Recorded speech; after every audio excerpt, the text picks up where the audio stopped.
Hi, everybody. We're we're just having to get Meemaw up to speed here on what we're using now. But welcome to Temptations Night. We've been promised a wonderful episode. Not that they aren't all great, but I know that we've got some things in store. I don't know what they are though. So, Psychic, here you go. Take it away, sir. I don't know what that Oh was. boy. Okay, so we'll do a quick recap on last week's episode. First of all, you guys had decided that you wanted to hit up the libraries. There was the library on the first tier of the city, which was the technological library, and as you walked in, it's very Hogwarts meets Clockwork. A lot of the shells are coming in and out. We didn't stay there very long. Val wanted to have a look for a few certain things. Had met the kind of AI that was in charge of everything, had control of everything that was inside that building, and did not relate to any of the other buildings. Wolf. Shut up. Um, I got but yeah, confused. Okay, leave me alone. yeah, we all did. But as you guys went into the tech library, you got what you wanted, and you guys were able to leave. You jumped back into the car with Charles, and you headed up to the regular library. Now, a couple of things happened there. Rose had learnt a lot that there was indeed just a massive negative stigma around Hermona. But there was one book that she had found which had been not necessarily negative, but had been quite sympathetic, as if like asking why she was the way that she was. Why did she go crazy, etc. Val also had some fun and was able to test out the Caglio's blessing, the ring, as she was riding around on the ladders that run along the bookshelves. Had fallen. It was no damage, or there was nothing that had happened there. And Coral, you had also had a very interesting interaction because you followed Charles. Charles said that he wanted to do some research on what was going on because he was being affected by these time tears as well, similar to that sound. And what had happened? I was wondering what that I think of was. that last. Yeah, rip the pages. And what had happened was when you went up there and you were talking, you weren't high enough. You didn't roll high enough to be able to understand the languages itself, but you did roll high enough to get the message in your head. And you had heard two people that were talking, two of the gods that are talking, saying they shouldn't be here yet. They shouldn't know about this yet. Like, what is going on? Charles was also quite interested in this, but he could read the pages, and he was quite as shocked, quite as surprised as what you were. You were only able to go in there as he had given you some protection magic. If a mortal had tried to enter into the godly areas, it would not end well, but that is beside the point. When you had come back and joined with the party, Arendelle, if there is anything in particular that you would like to look into for the books, we can retcon it quite quickly and easily. It's pretty simple. I'll tell you what. How about this? She went in and she went wild because you know how she is. She loves the library.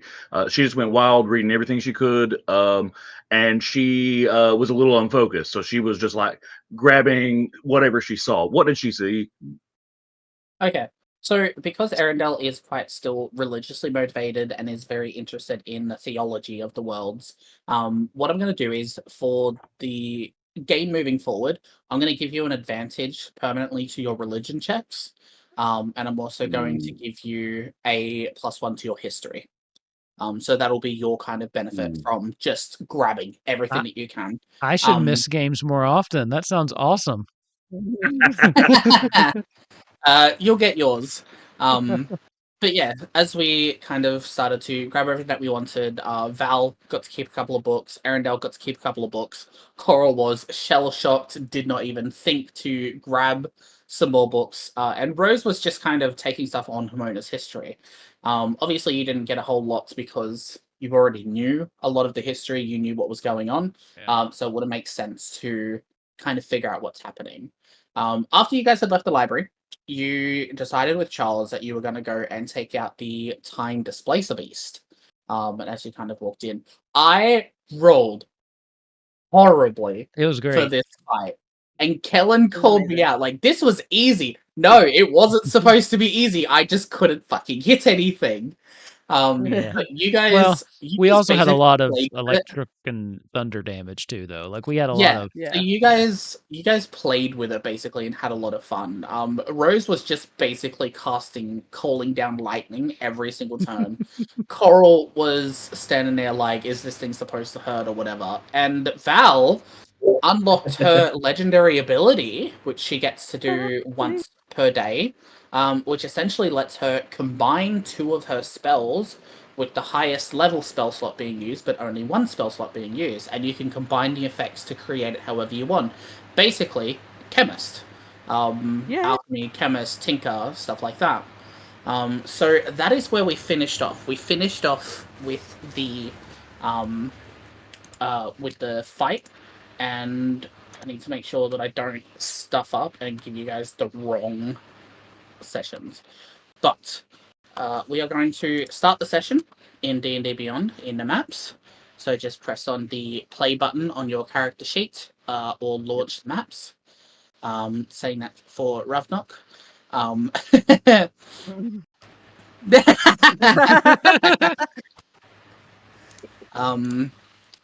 I did need that though. I will switch So- over then so that we can all see it. Yes. There we go. Okay. That. So as we have all, I like that we are art. all now standing over. Yeah, it's just a creature that I found in like D&D Monster Manual somewhere or whatever one, and just like that'll do, because I need to create this beast, and I was not doing it all by hand. I was like, fuck that, I'll just do it myself. But you guys are standing over this thing. As I said before, Val, Rose, and Arundel, as in my mind, you were just kind of like doing blessings and cures and whatever. I don't know. You were there with Charles. You were chilling. You were reading. You were like, displace the beast. Who cares? You were reading. But Rose, Val, you two see the corpse of this giant displacer beast. You can see that its kind of long appendages are just kind of like haphazardly fallen to the ground now. It is dead. Coral, you had watched this thing kind of shrink to a regular sized displacer beast with a vest on it. And on this vest was this little crystal that you had seen after it had kind of burst out of the chest of the thing. And you had picked up this crystal, and while I don't think I'd explained it very well, inside this crystal was kind of a swirling red haze thing, but inside it also had a clock, or like a stopwatch in it. Okay, you don't know what it is, you don't know how it affects things, but clearly something has happened. So, as we come back to session, you have killed the displacer beast, and now everybody is all together. Arundel, we will place you onto the board so that you can officially join us, which is that one, I believe. Maybe? I don't know. So, Psychic, that crystal. I've seen similar sorts of weird magical crystals before. Is it similar to what we've seen? Yeah. Like, Yes, so it is kind of similar to what you saw ages ago in the blood crystal. I was about to before say it's a Yeah. blood Lando- crystal. Before that's where I was going Lando with it. Yeah, before Lando ate shit. And what had happened was with that crystal, you remember that it exploded when it was attacked. Yes. But this one has kind of been on the fritz. You could hear the electricity and it burst out, hit the ground. Nothing happened. So you picked it up and you're like, I'm gonna hold on to this. Do you tell everybody that you picked up this crystal?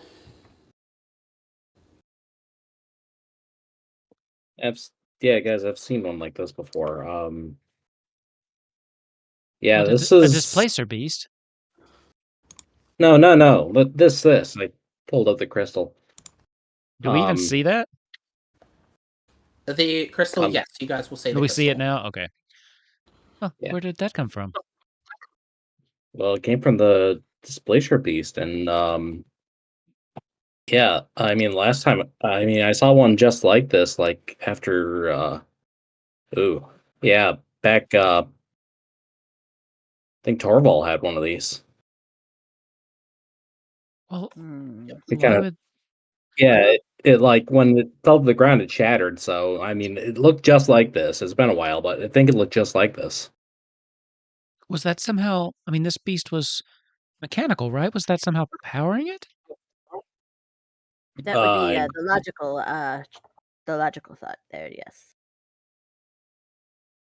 By the way, you see that Rose already has like an armful of sticks and twigs as she started making little rituals because she was gonna just recast Find Familiar because as soon as it died, she's like, all right, back to work. So she's already got like a big bundle just like ready to do that. well, uh, here, Val, you probably be the best one to hold on to this because, like I said, when Torval had it, it kind of shattered. So Yes.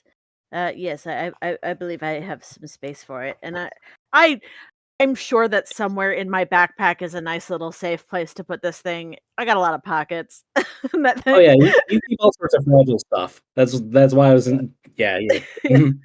Val strikes me as like a If cargo pants kind of gal too. oh yeah, for sure. There's there's pockets everywhere.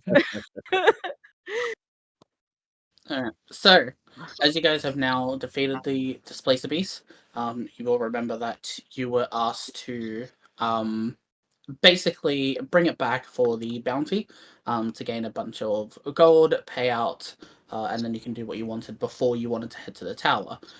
Is that still the plan, or do you want to kind of take this as proof, head to the tower, go back? What do you want to do? How do you Did we want need to bring the whole thing, or did we just need proof that the thing was dead? The whole bounty thing's itself big. didn't actually mention to bring back the whole thing or just a piece of it. Basically, just proof. Okay. The gem. So I'm not gonna force you guys to tie this giant displacer beast onto one of the first ever cars. I mean, I don't if think that we would be smart. Rose, we- I believe I know you may be eager to find Hermona. I would leave it up to you what you think we should do next. No, I mean, we can head back if we need to. That's fine. She'll just drop the sticks and just realizing we don't have much time. I'll just spend the spell slot to bring my familiar back. If we need to haul this thing back to town, though, I can help. Do we need to take it What are you back? suggesting? I believe we need proof. Do you think? I am not sure now that I'm thinking about it that showing off the crystal is a good idea. So perhaps we might need No. different proof. Okay. We Well, could, I'm we like, could oh hack wait, all the time. waving around a blood crystal? That's a good idea. let's just take the body of the beast back. Let's just do that, and then she will wild shape into like a pack horse. I'm thinking Okay. we don't need necessarily the whole body. We could probably Yeah, just take but- like the head, or maybe some distinguishing characteristic, like the end of the tentacles, like something Yeah. Just be like, yeah, we did it, and we can't. No way we can fake this part, and we don't have to carry the whole body back. Well, I'm a Sure. horse either way. The people with knives. Go ahead. We'll and do Beautiful that. chestnut. Well, I'm a horse mare. now. As you say that, like after she turns into a horse, as you say that, she just goes, "How dare you!" Arendelle also turns into a horse with you. Okay, so Alright, what are we I'll- taking? Are we going to try and start hacking at the head? Just take the head off. I figured just a tentacle will do. I mean, that's tentacle? pretty distinctive from this. Yeah. I mean, the whole thing is mechanical, so either way, they're gonna know what it is when you bring it back. So if you're gonna take a tentacle, I like to think it's like one of those 3D made fidget toys where they like have all the little segments. To, like, make I was I love thinking those Doc things. Ock. Oh yeah, Duck Talk, that's another one. Okay, so you guys, it's not hard, it's not moving, it's dead. After a couple of minutes, you guys are able to just I hope away it's not at moving. the tentacle. You're able to hack away at the tentacle. Curl, you're not able to help much. You're like making it sound like, yeah, this is a great idea. Yeah, we're definitely helping. Like, I'll go and let Charles know and that, because you don't see a giant mechanical displacer beast. You just see this tiny little like regular beast. Everybody else is like starting to hack at it. But you decide to Well, that's basically go let Charles know. After a few minutes, everybody's going to come back. You guys have this very large mechanical tentacle appendage. Use your imagination, but stay out of the gutter. Looking at you, Ravnok. It's definitely Ravnok. Yeah, Definitely Ravnok. keep it clean, Rav. Okay. Keep it out I'll of be your on my clutch. behavior. Yeah. I'll be on my behavior. I'll fiddle my clutch on my own over here. When you get in the car, there's this weird curator from a museum fiddling a clutch. No. As you guys are gonna jump into car, you guys want to head back, cash it in, and then sort of. Okay, cool. So as I said before, it takes like. Forgot we had a car. Hey, you know what? Yeah, Fuck it. you I'm have gonna a run. car. I'm running next to the car. This is one of the first Totally. cars ever made. One of the Totally first cars forgot. ever made. It's quick, but like you can keep up with it, not a problem. You're Awesome. you're a druid. I'm sure you could do some magic bullshit and keep up with this thing. But anyway, When I shapeshift, none of my stats really change. I just look like a horse, so I still get in the car. You look like You're like BoJack BoJack Horseman, right? Yeah. Yeah, you are a mini Shetland pony, but like a There we big go. version. Oh, You're like I'm definitely Val. adorable. Val is able to hold you if she wanted to. Like she's gonna Oh hold yeah, you. for sure. Uh-oh. She's also going to be very awkward because she so wants to pet you, but it feels so awkward. Okay, so 1 hour, 2 hours pass. You guys are able to run back. Rose, because of the absurdity of it, I'm not gonna make you like have an exhaustion level from running for 2 hours straight or whatever. You're a horse. You do some magic shit. It's fine. As you do come back into the town, Charles does take you guys to the Capitol building. This is where the kind of bounty board was. And there is a gentleman standing there and kind of waiting as you guys kind of get closer in. Val, you can recognize him immediately as a tinkerer. He has got all of his tool belts on him. He's very, very clothed in leather, so it's like he works with the smaller stuff. He doesn't look like someone that would work with machines and machinations, stuff like that. But as you guys do get closer, he kind of like looks over to the car and kind of gives you guys a wave. As Charles starts to pull in. Yeah, you're a horse. I was gonna wave. Sorry. While you're running, it's just Actually, if it's 2 hours, I would have had to stop and get in the car after I think an hour, maybe. That's why it took 2 Okay. hours. We needed a bathroom break and also an anti-horse break. Two but horses yeah, in so the back of the car. Okay, it's essentially it is that you guys are going to come back. He's going to be standing there next to the bounty board. As you guys kind of like, Charles drives up towards it and kind of stops. I believe that this is your stop. It shouldn't take too long. So the way it works in here is when people notice that their bounty has been taken, they will kind of get a little ding, a little message, and they can come back to the bounty board to wait for the people to do it. It's rather intuitive. I think it's actually one of the main things that I like about this city is how they handle these kind of like little mini quests, so to speak. Seems convenient to me. Quests, you say? Was this Yeah, a like the main side- quest, Ravnok. side quest? Yeah, this is a side quest. Your main quest. So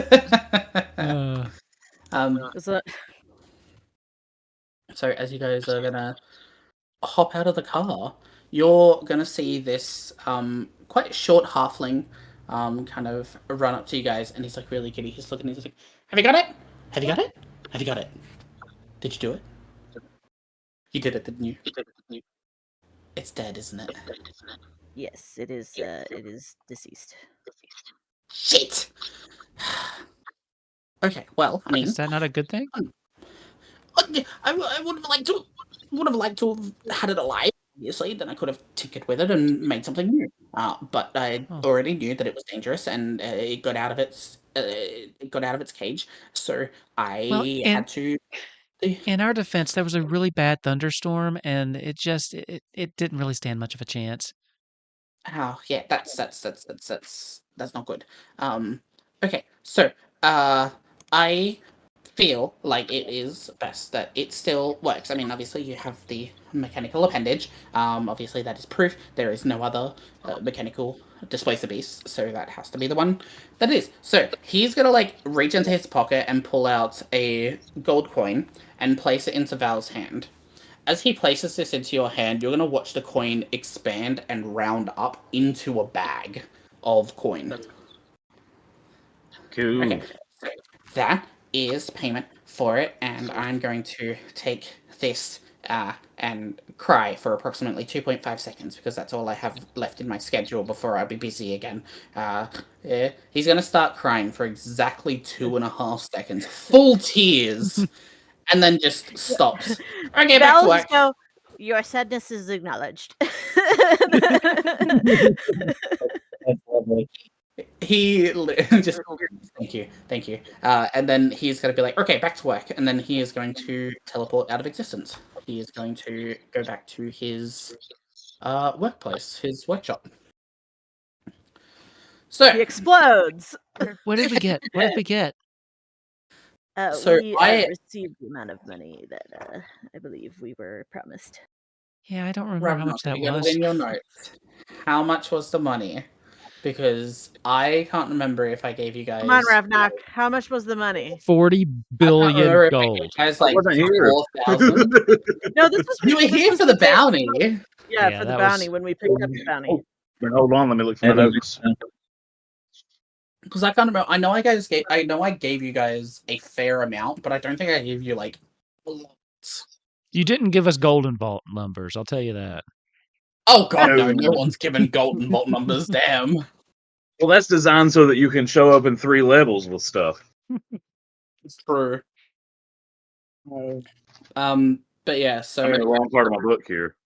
until confirmed, I'm going to say about 4,000, which would be 1,000 gold each, which sounds fair to me. Until confirmed, so there will be inside the sack a determined amount of gold that everybody will be able to split evenly among the 4 of you.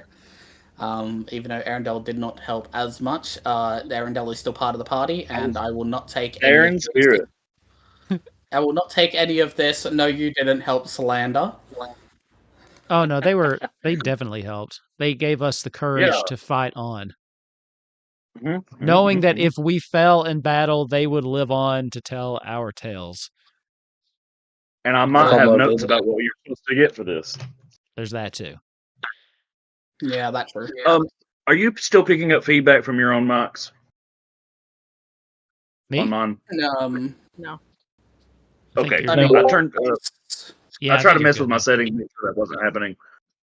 Okay, good. I'm sure we'll see it eventually if something happens. But I'm getting a little bit from, I think, from Ravnok, but I'm not 100% sure. I got But- a new microphone, and I'm trying to make sure. There we go.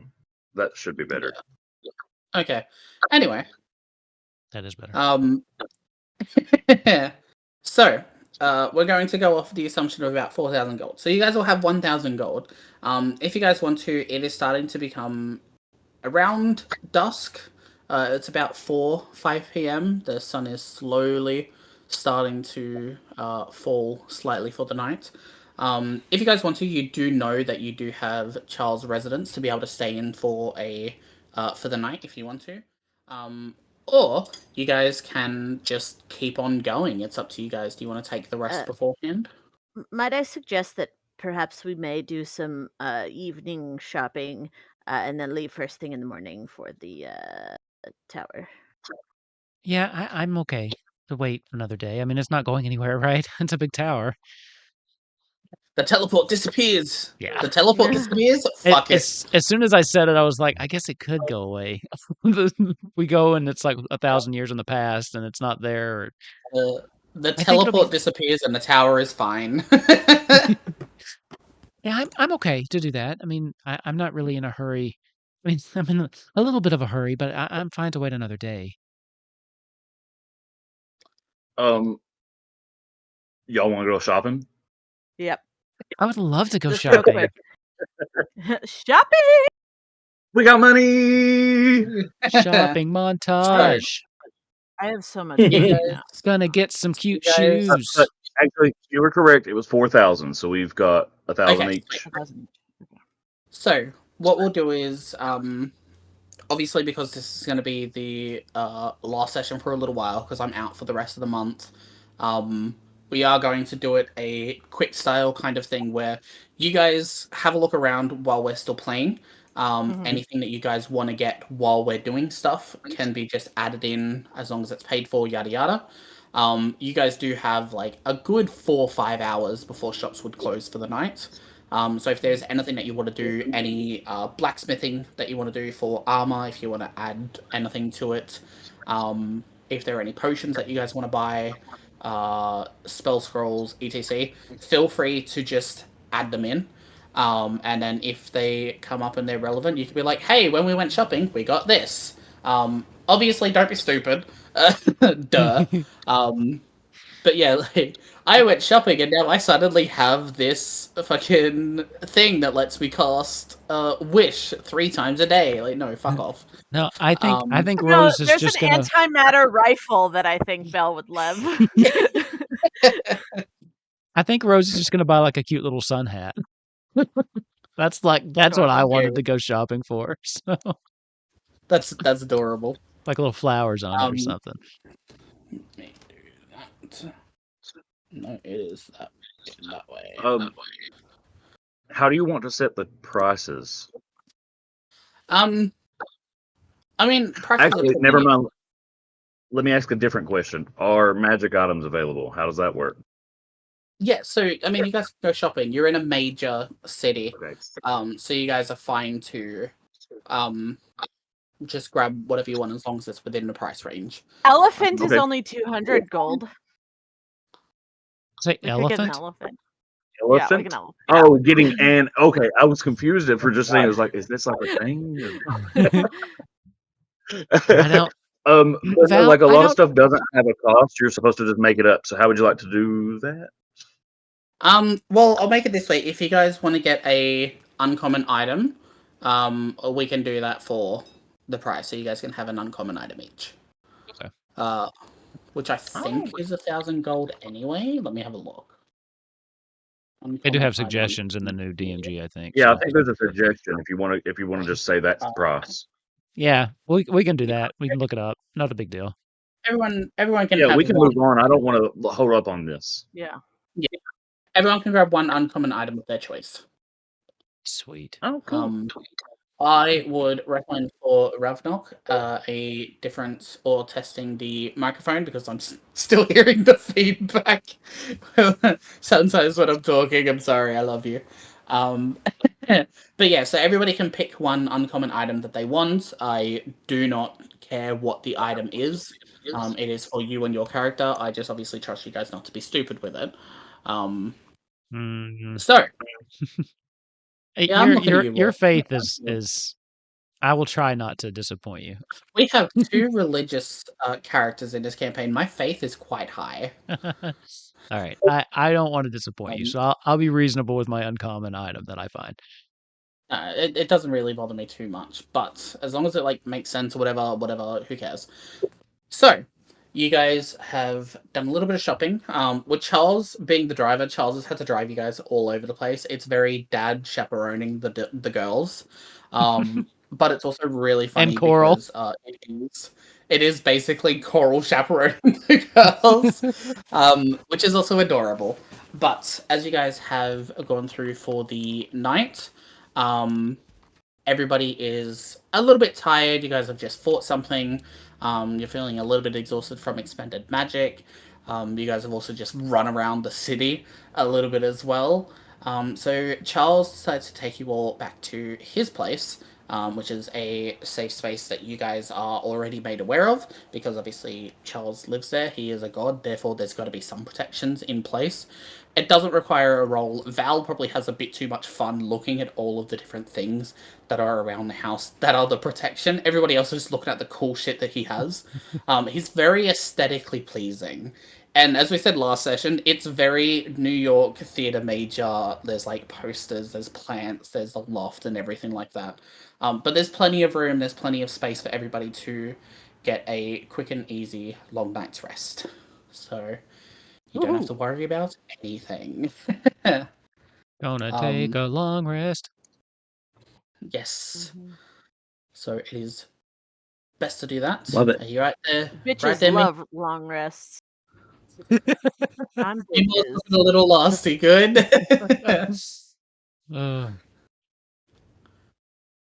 And the mic is off when you were talking. We heard you laugh, but we didn't hear you talk. Okay, so now can you? Yes, we can hear you now. All right, so now can you hear me good? Yeah. Yes. And all right, so now I want you guys to talk, like kind of all talk at once, and let me see if it, We're a D&D Alone party. is That's good. not exactly what People we and do. all right, cool. Awesome. Looks like You we're good. just did All that right, to awesome. fuck with us, didn't you? I think so. That'll be this week's clip. Everybody going, wow, wow, wow. Okay. So, it comes to late morning. You guys didn't have anything really planned too much, so you guys got to have a nice sleep in. Coral, something you have never experienced in your life as a mercenary is a nice, good, uninterrupted sleep. You're the last one to wake up. Never happens. Never happens. So, as everybody is finally awake, Charles makes you guys some breakfast. There's just an assortment of different, like, very real life, like, oats. There's, like, some cooked meats. There's, like, some cold meats, stuff like that. So, people are more than welcome to take some food for the day to fill them up because we like that realism, not. So, what is the plan for today? You guys are all kind of sitting around the dining table. You guys do hear a knock on the door, and as Charles kind of opens up, you guys see this rather old lady with dark skin. She comes in and she starts doing her job. She's kind of just cleaning a little bit. Smacks Charles out of the kitchen and keeps cooking because he can't cook for shit. So she's just going to start kind of making a couple of things and cooking some more food. Very grandma energy. I like But her. she doesn't really talk. She is silent. So, yeah, well, everybody is sitting around the table having a breakfast with some juices. What is the plan for today? What are we doing? Going to the tower. Yeah, I mean, if it's not too much, I mean, I think I might find some answers there if people wouldn't care to come with me. Yeah. I would be Think happy that makes to sense. accompany you. Well, I mean, Thanks. I have to come. I'm driving the car. True. Oh, you could let me try to drive the car. Absolutely fucking not. I mean, it looks easy. So you just kind of like No. really? Well- I mean, I think I could get it. You woke up like a week ago. Okay, but I'm awake now. Charles just gave you the biggest middle finger. I think I'm awake now. Yeah, I'm awake now. Okay, awesome. I'm glad you're awake now. That's great. You're still not driving. Will you at least teach me how to drive when we're done? We'll think about it. That's not a no. It's not a no, but I'm not explicitly saying yes. That's not a no. I've ruined my life. I'm gonna die in this car. Mhm. So the idea is the tower. Arendelle and Coral, do you guys have anything that you want to add in or speak or anything you want to add? Nope. Arendelle bought new clothes. Arendelle bought new clothes, and like spring and step. Like never had money before, so she's like feeling really fancy. Feels like rich, even though like everyone around her probably has way more. She's just like, oh hell. Now you're cutting out a little bit, whatever you did. Yeah. Yeah. Oh, Lower your she's just, sensitivity. she's just kind of like, oh hell yeah, look at. Love it. Yep. Okay, so Arendelle is filling her oats. Yep. Coral, is there anything that you want to talk about, add, bring up? No, I blew my cash on a new shield, a new fancy new shield, and otherwise, yeah, I'm just ready to go on our mission. Awesome. So everybody's ready. Do you just want to head out sooner, or is there something that you want to do beforehand? I'm ready to head out. I will say, you will notice that Rose has like a new, really nice cloak that she's purchased. So if it's okay with you, I'm going to pick up the Nature's Mantle. It basically shifts and blends in with my surroundings, and if we're in an area that's slightly obscured, I can hide as a bonus action. It's like a druid thing. He's gone though, so I'm going to take his silence as a He's yes. just a That's chair. I did give a thumbs up. I did Okay. give a thumbs up before I left. I did leave a thumbs up. So as I I will said, take anything that. that makes sense for your character, I'm not going to be here and say no, you can't have that. Like, if it makes sense for you to have, obviously you're going to take it. Okay, so we are going to hop into the car. The car. Toot toot chugga big red car. Yes, very that. Everyone's singing songs. Everyone's playing I Spy. Arendelle doesn't know what that game is, I but love Bill this is game, really good Arendelle. at I'll it. teach it to you. Arendelle is surprisingly very good at I Spy. What's your passive perception, Arendelle? 17. I'm better. And then I give myself guidance.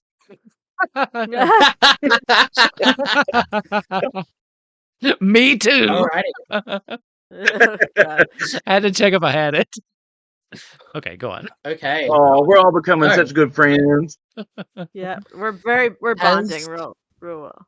As we are driving in the car, even in the car, you guys know that it's going to take about a day. So there might be some time that you guys are going to need to set up a little camp to be able to make it the rest of the way. But I would like everybody to please make me a nature check, and I would like everybody to make me an arcana check, please. I get a advantage on the nature checks because of my map, right? Yep. 18. The So- druid is not showing good nature right now. Ooh, but the Nature is not naturing. introverted tiefling that's never left her house got a 19. So Oh my god, I got a 10 on the arcana. Okay. Oof. Science. Okay, 4 arcanas and 3 natures? 4 natures. Okay, so as you guys are currently driving in the car, after a couple of hours, who rolled the highest for nature? 23 with Val. 23 will pass it, a 19 with Coral will pass it, Arendelle will not pass, and Rose's nature 18. So 18, 19, 23, you guys pass. Arendelle, you do not. You guys are taking notice as you are looking out the window, kind of enjoying the vibes, enjoying the scenery. It takes a couple of hours before some of you realize that the sun hasn't moved. It's not moved at all. It's still daylight. With the arcana side of things, 21 passes, a 12, a 10, and a 2 will not. So while the three of you are noticing that the sun hasn't moved, Arendelle, you're noticing that there is kind of this like almost like this kind of whirring sound a little bit, and it's coming from Coral, and you can hear this sound kind of like a ticking clock, and after a couple of seconds you notice that it kind of skips a beat, and then it ticks for 5 ticks, skips a beat, and then it ticks for 5 ticks, and then it skips. You're the only one that hears that, but which is funny enough because you're not looking out the window, you're hearing the ticking. Everybody else is looking out the window but can't hear the ticking.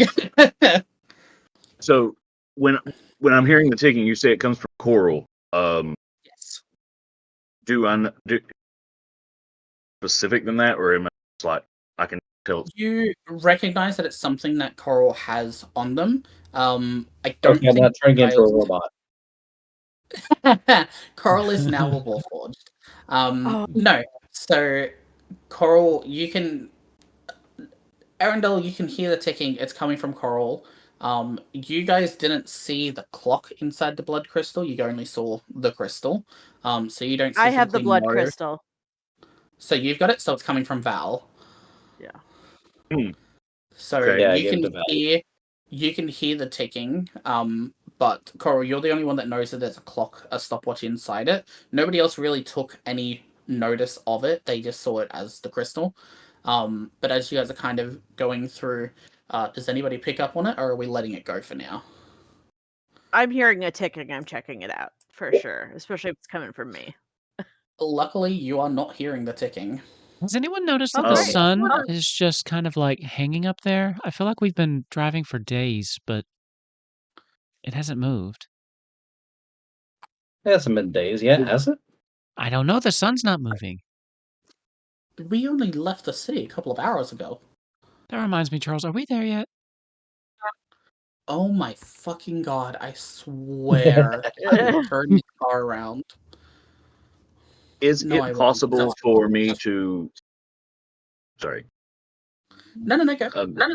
Is it possible for me to try to like see what's making that ticking sound, maybe without letting Val know? Because maybe just I'm not necessarily trying to hide it from her, but more not to alarm her. You can make me a insight or investigation if you would like. Oof. Insight is what we will do.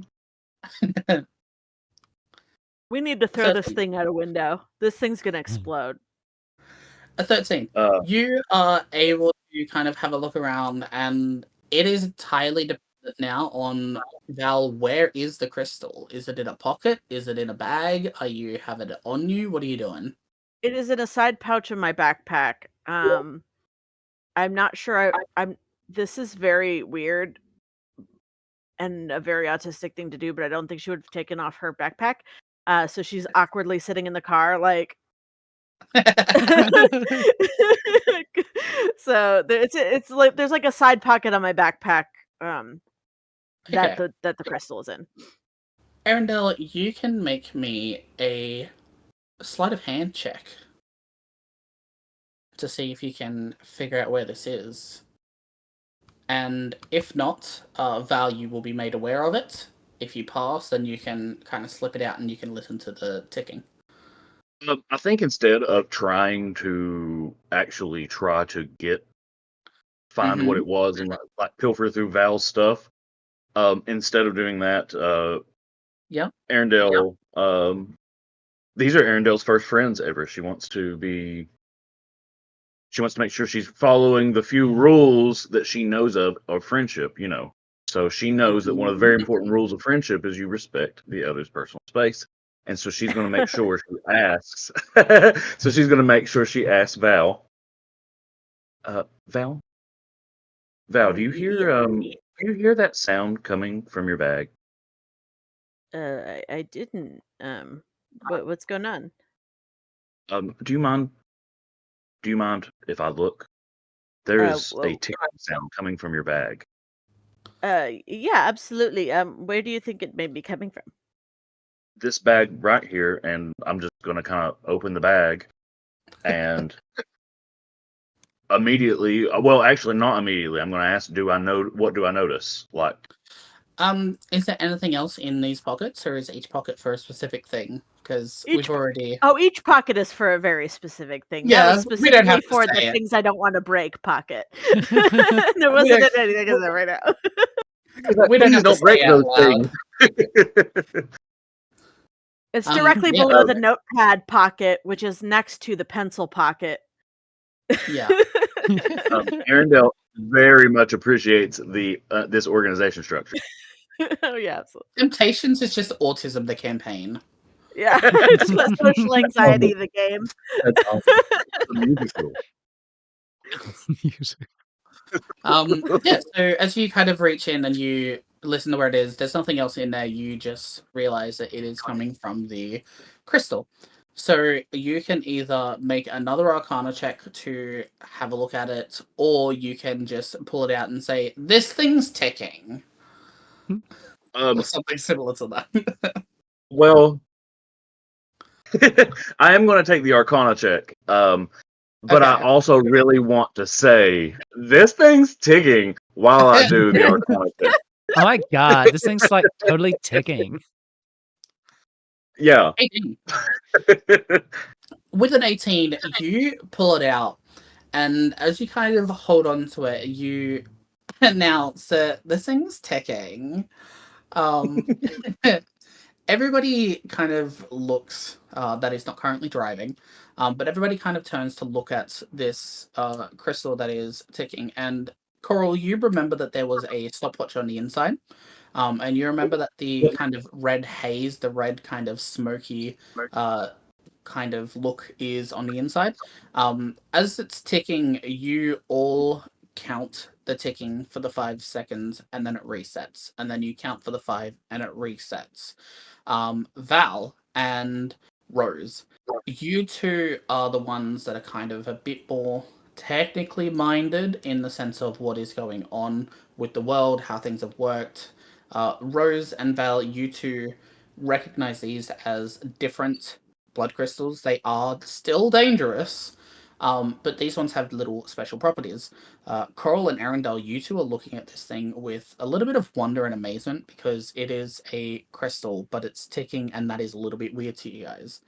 While you guys are driving, what's happening? What are you wanting to do with this crystal? Would Arendelle have read anything in the library about it, or have read anything in any of the No. libraries about it? No. Okay. The Western continent keeps the kind of blood crystals very under wrap. So there's not a whole lot. The only experience you guys do know is basically what happened to Lando, and that you saw Torval had one way back in the church. You guys right there drawing on my map? I don't It's know not what you're me. talking about. I don't like that. What is it? The last one didn't do that, right? If I'm remembering correctly, the last one did not tick. So, I don't think it did. I mean, we already kind of know the answer, but Arendelle still wants to do the detect magic ritual for it, just to see what type of magic this is. We probably already know the answer. She wants to do it anyway. Okay, so detect magic.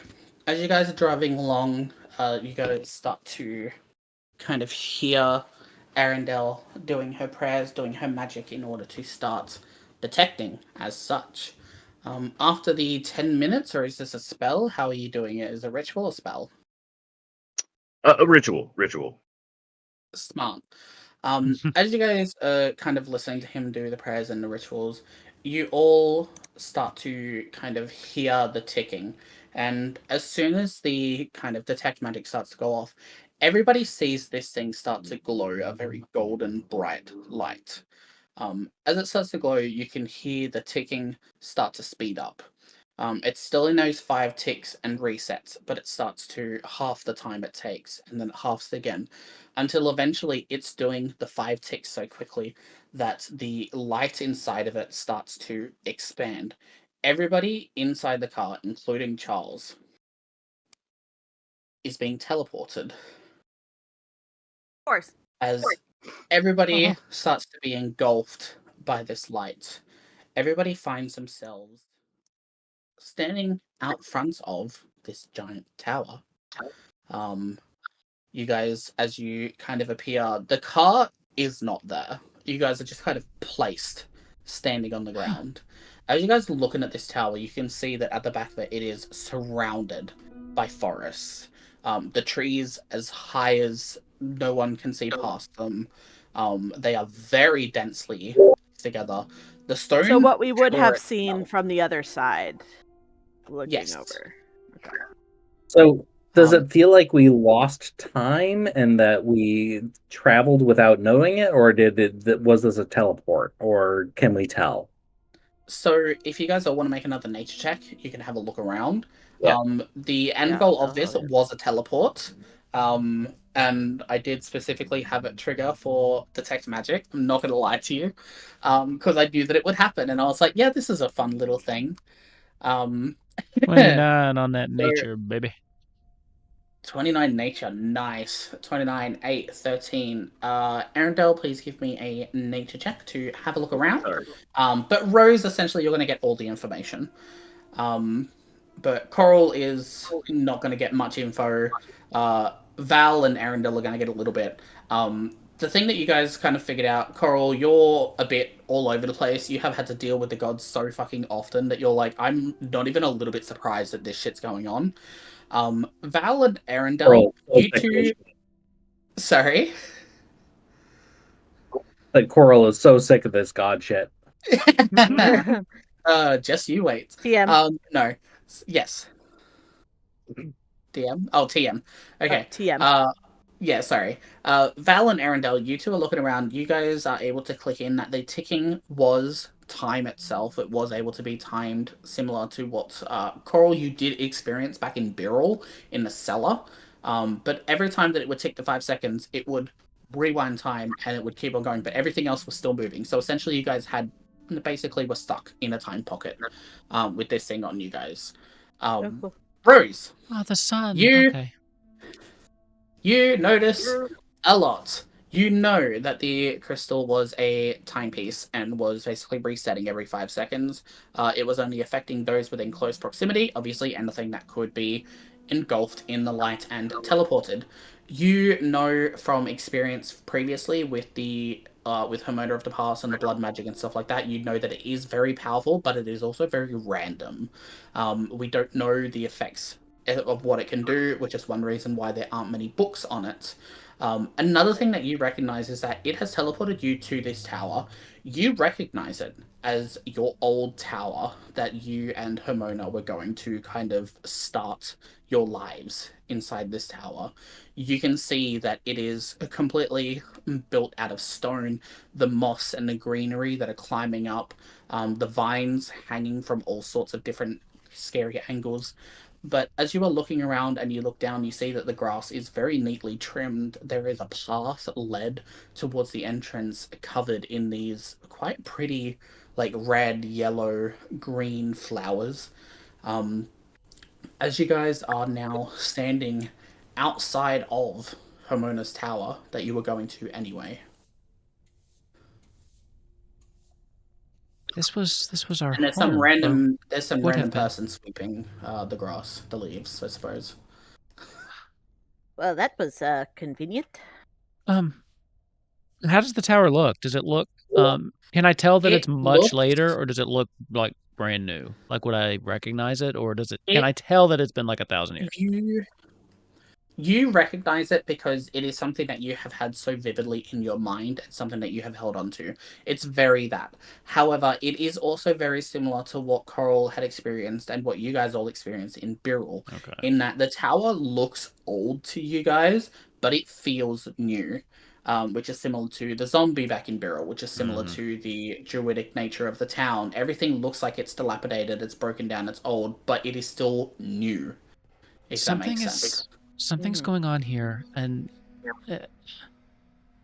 this was the place that Hermona and I were going to live here, and I don't know, this feels so wrong, but it also feels a little bit like coming home. I don't know, I've got a bad feeling about this, though. What would you like to do? Well, there's no turning back now. I mean, we have to find out.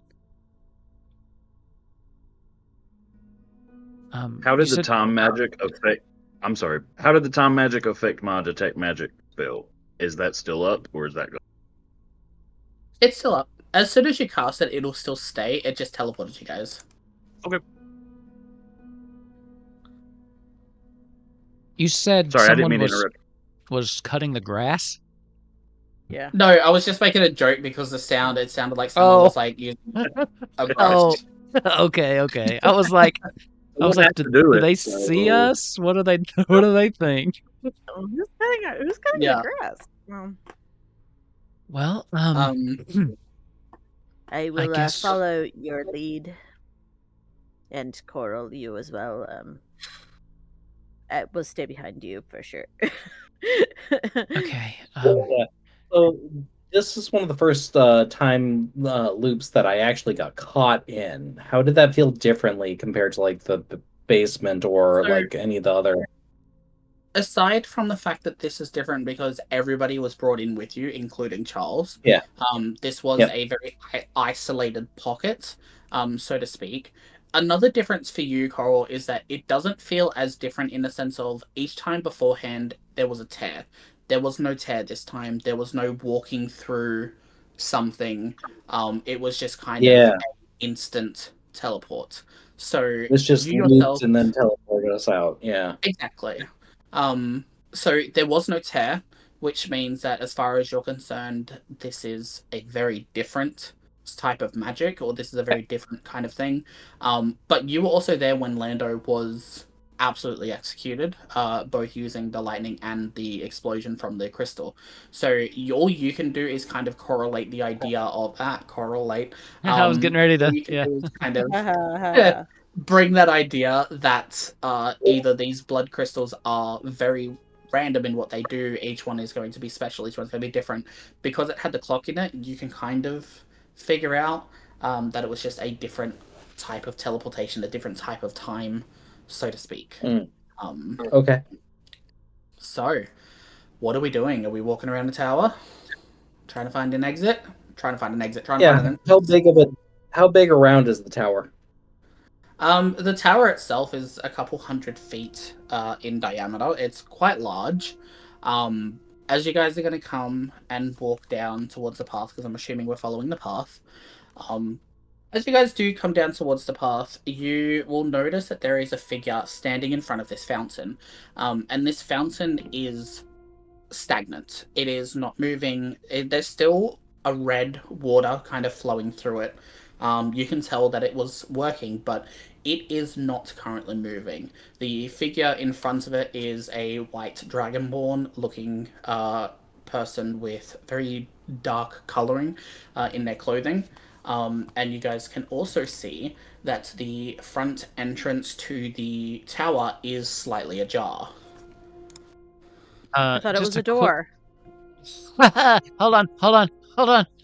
Where's it at? Okay. Are those roses that are surrounding? Yes, Okay. astute eye. Aw. Right. Okay. Also, I have my stifled players watching. Yeah, I picked up on that. Yeah, I have my stifled players watching because I'm like, this is everything.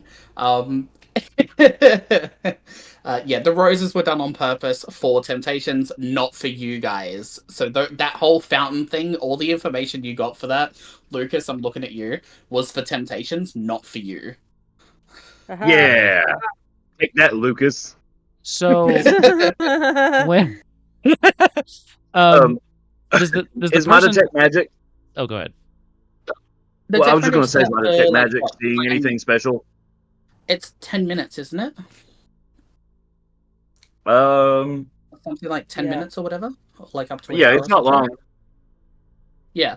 So essentially what it is as you guys are doing... He did have a nat 20 on that, I don't care.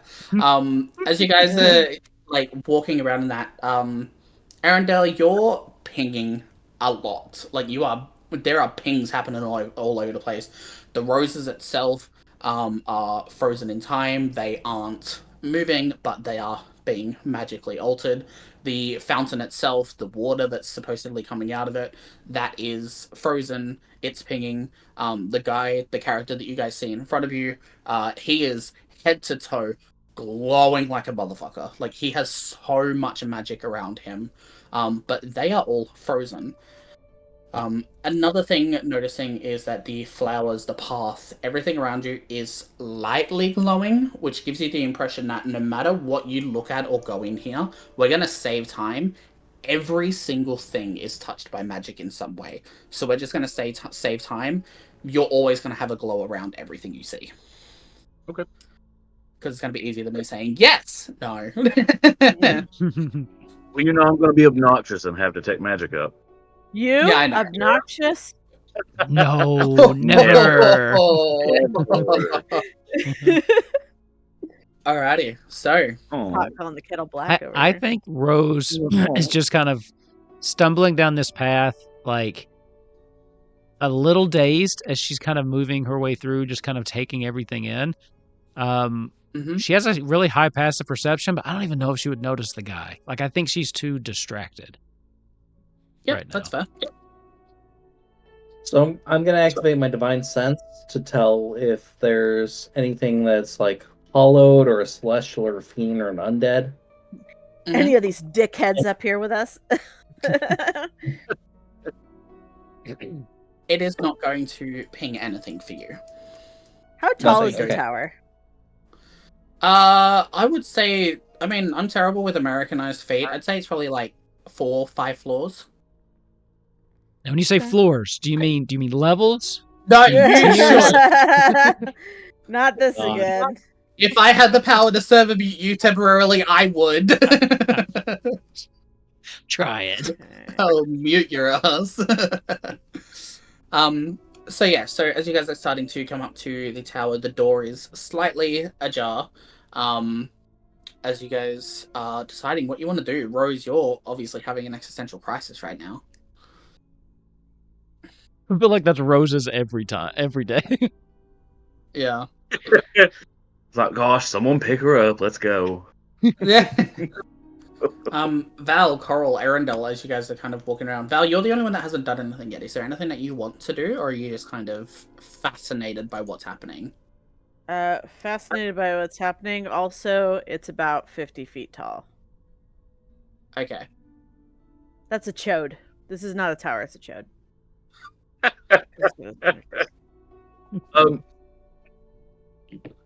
My other players didn't call it a penis. Small. Wow. Yeah. So, as everybody is kind of done on the outside, are we heading in? Yes. Well, Are we Well, heading? Like I'm giving you guys- following. Going to the door. Yeah. well, I was gonna say I wanted to talk to the Dragonborn dude. Or at least As you try walk to. up to him, it's very easy to see that he is completely frozen. Almost Oh, like okay. not like a statue, but kind of like he's just kind of frozen, suspended in time, basically. Does Rose, if Rose, can I point the guy out to Rose and say, do you recognize that person? That's a great question.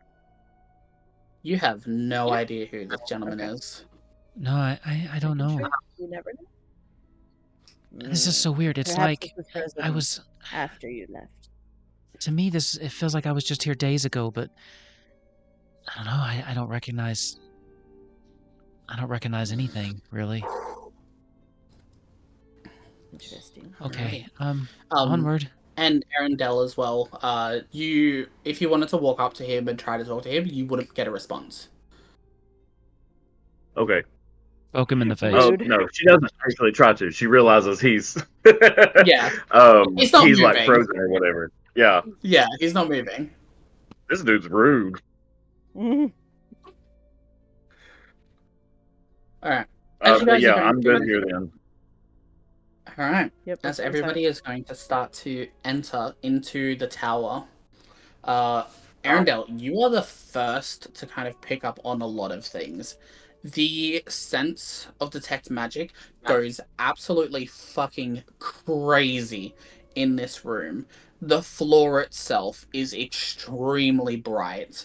The two very tall, solid pieces of armor that have two sets, 2 people and 1 person standing in front of them, they are glowing hard as well. The 3 people that you can see are also, just like the first person outside, head to toe basically a sun. As you guys are kind of coming into this room and you see these 3 figures that are also suspended in their basically suspended in time. The person on the right you see is a Leonin female who is currently in the middle of jumping. You can see that the 2 on the left, one is a very tall, kind of berserker, shifter looking person. He looks terrifying. which is his goal. And you can see that there is a young woman beside him. I need Val and I need Coral to make me a history check with advantage. Ooh.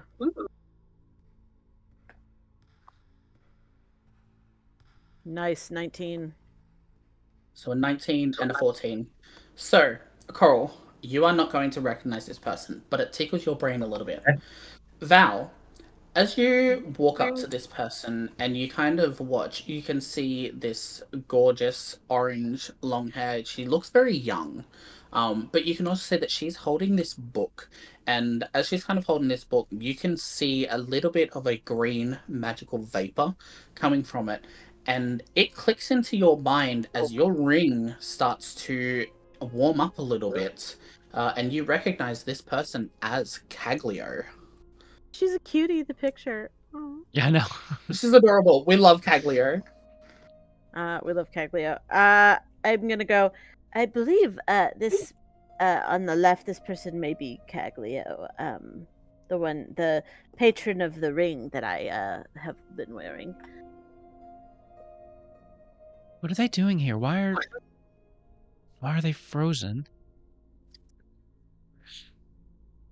We should find out. I don't like this. I don't like this at all. Would you guys like to have a look around the floor, or are we ascending? Let's just turn around and leave, everybody. I have a new spell that I just really want to try out. I don't know how it's going to work out. I just want to use it and find out what's going on. It's called Spell Signature. I'm going to cast the spell. I'm going to cast Spell Signature on the spell that is freezing Caglio. And what Spell Signature says is the spell gives out a potent scent that is unique to the creature that created the spell. If I know the creature and familiar with the creature, I automatically know that creature created the spell. Otherwise, I have to do a roll with my spellcasting proficiency, and then there's a DC for how much I get to. Interesting. You cast a spell. What does it look like when you cast a spell? Because this is an interesting spell that doesn't get used very often, I'm assuming. Actually, I didn't notice this. This is from Obojima. This is from that cute little like Miyazaki thing they I was just gonna say came I out had with. never heard of it. Yeah. You know how like clerics can change on long rest. I was just picking spells. I didn't notice that. But okay, cool. Anyway, this she kind of like whispers a quiet little prayer, and then she leans over Caglio and breathes in deep, and then she sniffs her. Arendelle, don't smell the people. That's not. I'm That's gonna get kind a of what she's message from doing. Like, Caglio. I'm gonna get a message from Caglio. We're like, what the fuck is this guy doing to me? As you lean in and take a big ol' whiff, I don't really know how else to explain it. At first, you do get the smell of old pages. You do get the smell of archaic, ancient books. But it is then immediately flooded with the smell of a metallic iron and blood. And you have been around Rose long enough to know that Hermona was absolutely behind this. okay.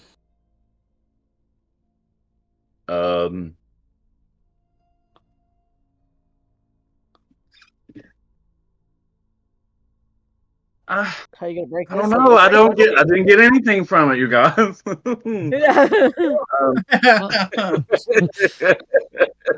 Perhaps you may have a cold.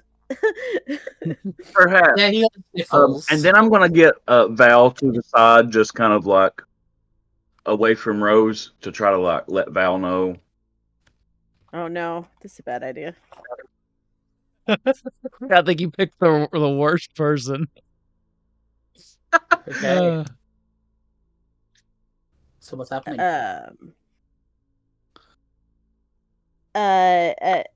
Rose, could you come here for a moment? Yeah, You sorry. weren't supposed to tell her. It's gonna happen. No. I think if anybody's got to tell her, it's gonna be Val. Yeah, I was gonna 'cause say Val Coral came would out. have taken this to his grave. Val's not gonna make it Oh, yeah. upstairs. Val's immediately. Carl will be like, Hermona, what? What's going on? Are you okay? I have to ask you a question. And Okay. this does not mean anything. You know me. This is just my logical brain. Okay. Hypothetically, what were to happen if it turns out that perhaps Hermona did turn to the dark side? I don't No know. reason. I'm just now telling you this. I don't. Just asking. Just asking. I honestly don't know how to answer that question. I don't know. Interesting. And it makes sense as well. Yeah. That is logical based off of everything we've been through. Is it though? Is it? I feel crazy. I mean, if she's I really know. this person they say she is, why do I still feel like this? I shouldn't love her like this if that's who she is. I don't know. think. I believe that the definition of unconditional is that there are no conditions. So I do not believe that you But- can help who you love. Is You that don't logical, choose. Val? Though I I don't mean, believe that's love in itself is not logical. I gave up on trying to understand that years ago. Okay. Arendelle was nervous. Apparently, I believe is that why he was she's sniffing that sensing lady? Yes, I believe he's getting. They're getting hints that this may have been Hermona that cast this spell. Not Okay, not hints. We don't. It was her. Well, we also don't know who these people are. I mean, maybe they're not good people. We don't know. Yes, That's a possibility. true. From everything that we have been seeing and reading, I don't know who to trust on what is good and evil anymore. I know. I'm just so turned around. I'm so confused. I don't. I also Rose, whatever happens, I will follow you. It means a lot. It does. Thank you. Arendelle? Arendelle shuts up. Smart. Also, What fun do I fact, when you're like, maybe these guys are evil, I could literally see Kaleotoff and Aldebar turning to look at Headsman because he is a crazy motherfucker. His name's Headsman, so I'd assume. I gave them powers as well as I give to you guys, but like I gave them that much that he did like 700 damage in one turn as a blood hunter, and I was like, I've made a horrible fucking mistake. Yeah, that's a wild. lot. That's a lot. Yeah, that's fun. So, as you guys have had a look around, you've done a little bit. Are we ready to ascend? Yep, let's go. To the first So floor. Up the stairs to anywhere. I think I'm as ready as I'm Okay. ever gonna be. I am freaking out. Okay, we're ready? No. Yep, do it. As Do you it. head up. We are. I don't think you are. I'm not. We're As more we ready than head you. up the first floor, as you head up the spiral staircase, you all start to hear the sound of water, and you all start to hear the sound of waves crashing along something as everybody takes a step up to the next floor. And as you do, when you get to the top, oh no, wrong one. Anyway, well, that's a little bit of a thing for later. I forgot which floors. I'm Hey. freaking out. Pay no attention. Good. Don't look. Pay no attention. That will come later. That will come Do some later. hand waving. Don't look at as you do, you guys are going to reach the top of the tower. You're going to walk out, and you're going to see this basically field, this open field surrounded by trees, surrounded by forests. Yes, I did fuck up. I'll admit it. I ain't no bitch. As you guys do, Val, you look around and something hits you as you enter this floor. You are kind of watching as everything happens. First of all, this is a whole ass town that is apparently inside a tower. Everybody is starting to kind of look around, trying to figure out what's going on. Coral, you're just like, God shit, I ain't fucking dealing with this. Is this a TARDIS type situation where it looks like it's bigger than what it would be, or is it in a sense, within yeah, that 100? basically. In a sense. But as you guys step up and you get to the top, Val, you look out and you see this huge community of probably 50 to 60 people. This is a huge mix of dragonborn, of elves, of dwarves, of humans, and everybody is just kind of living their own life. Everybody is currently frozen. As you're looking out, you guys can see the same image of Caglio that was downstairs is currently down by these kind of wheat fields, surrounded by children. And you can also hear the sound of a cauldron bubbling. You can hear the sound of the winds. You can hear the sound of nature. As you guys enter the first floor, which is the Scarlet Order. Hey, I wasn't Hmm. expecting this, to be honest. Um, Neither was I, because I fucked up which floor we were going to. No, you didn't. This is Like, exactly the floor I was we were expecting, going to. look, there was a tower. I was expecting an ocean. I don't know why. It's just kind of what I thought I was going to get. But Perhaps that may come later. perhaps, Oh, yes. it's But all like, wibbly wobbly in here, I think. Yeah, Yeah. definitely. This is not logical. What is happening? I think logic well, went out the window quite a while ago, actually. Perhaps you are right. Val, this kind of reminds you back when your own communities of tieflings would grow to be large enough to be able to sustain like a small village hidden in the forests. This kind of reminds you of a kind of reminds you of home, of a little community, and just kind of brings you back to when you were younger. Um, this looks like what life was like before the Fire Nation attacked.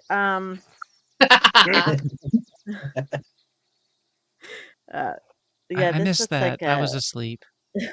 I I believe grew up that in a this. church. I don't remember that either.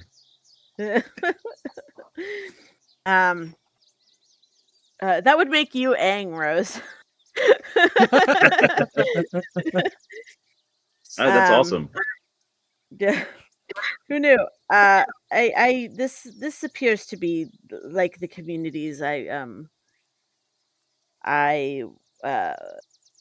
saw as I grew up. I was brought up in these I mean, sorts it's of lovely. areas. This is It's very nice here. It's calming.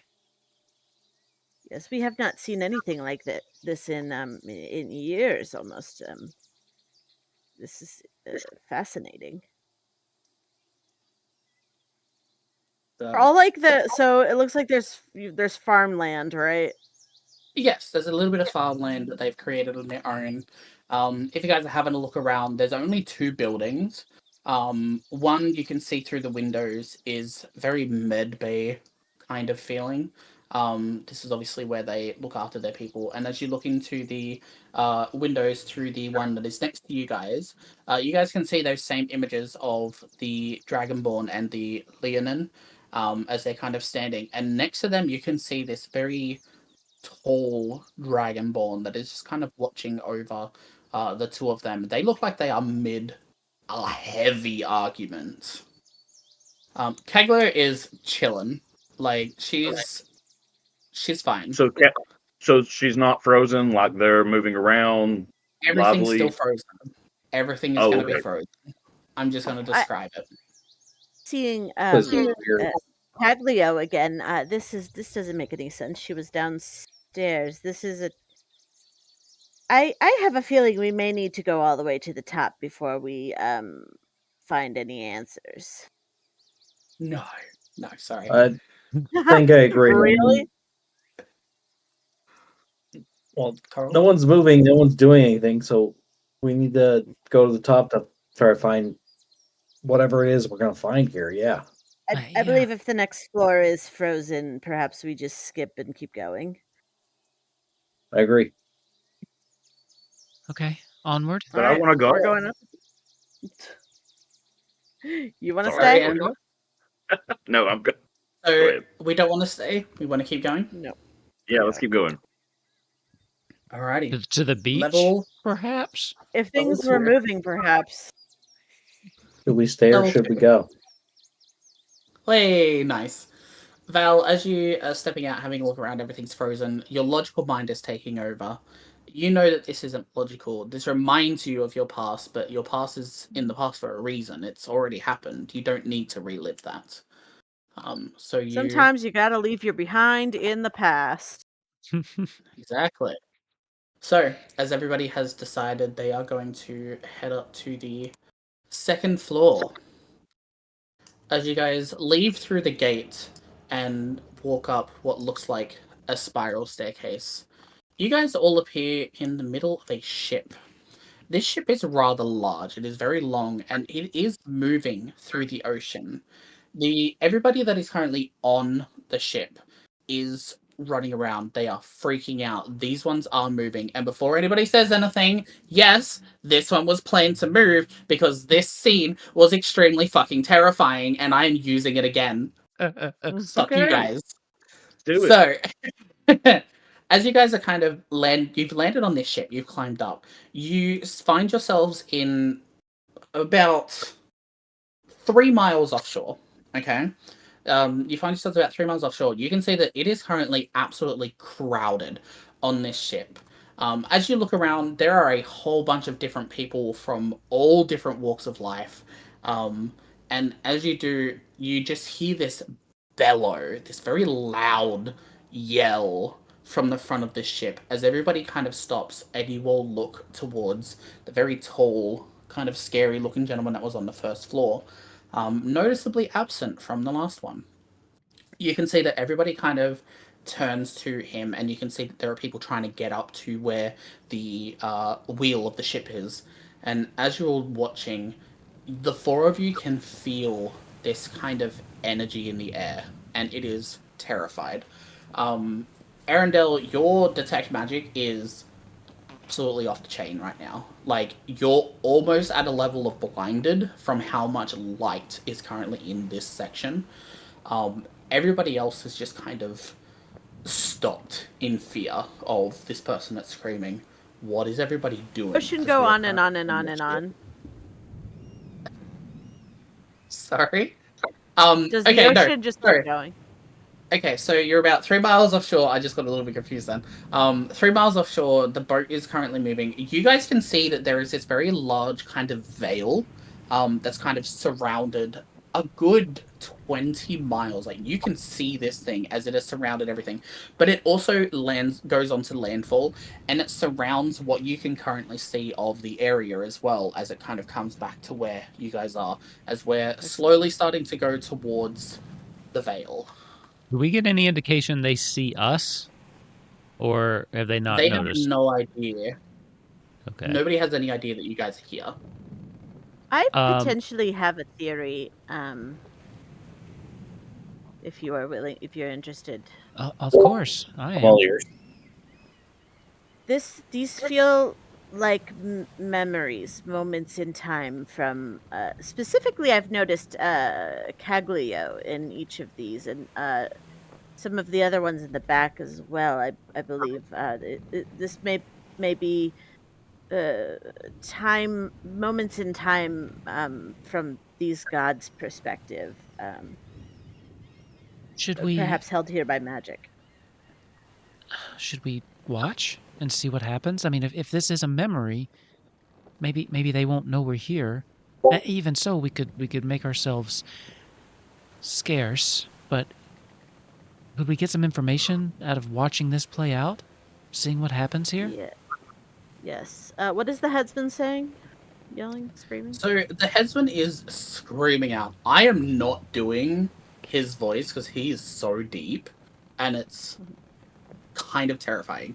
But as you can hear him screaming out, he is basically threatening all of these people to not come up to the captain.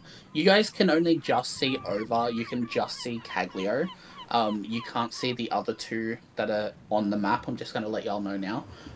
But you can hear that Headsman is kind of screaming and is making everybody freeze, is making everybody stop. Caglio also looks extremely frazzled and a little bit terrified, but you can see that she is kind of talking to some of the kids that are just like coming around, that are trying to calm them down. You guys are going to watch as Caglio is going to step down and head down into the ship, as Hesman is still telling everybody, is anybody doing anything as we are slowly coming into this veil?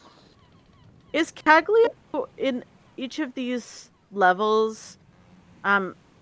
Is she writing in that book she's holding? She is always writing. She is always taking notes. She's probably like one of the most knowledgeable people. She is the god of knowledge and of the archives. So she is always in her book, always doing something. But you also get this feeling as you're watching her float, you can see that if she's not holding onto the book is very close to her, and it's almost like her image is coming out of the book.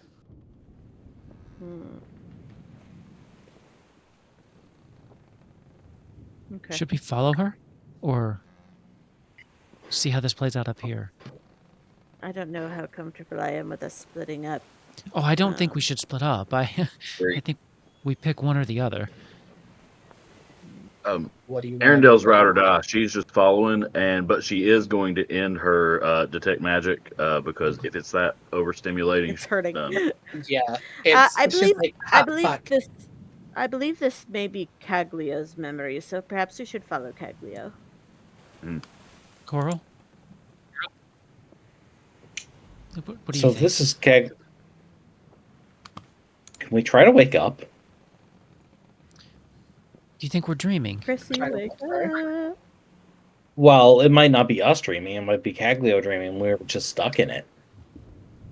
Wake up. She's away from the rest of them. That's not a bad idea. Maybe we could try to talk to her now that she's up. Or, well, yes, walking around, maybe not, but should we try to talk to her? I believe it will not hurt. She's either going to respond or she's going to ignore us. So, what's the worst that could happen? I've learned not to ask that question, Val. It seems like we're tempting fate. Yes. I know the temptation is there, but let's resist.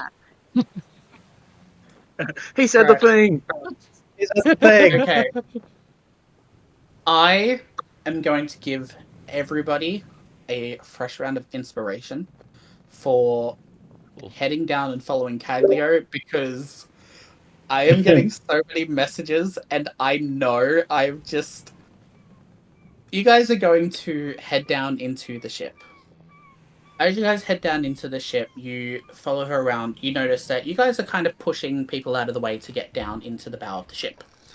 As we do that, do they notice us? Like, do they interact with us? No. Okay. No. And we have to physically touch them to move, or are we going through them? Yes. Okay. No, you physically are touching them. You're like moving them out of the way, stuff like that. So, as you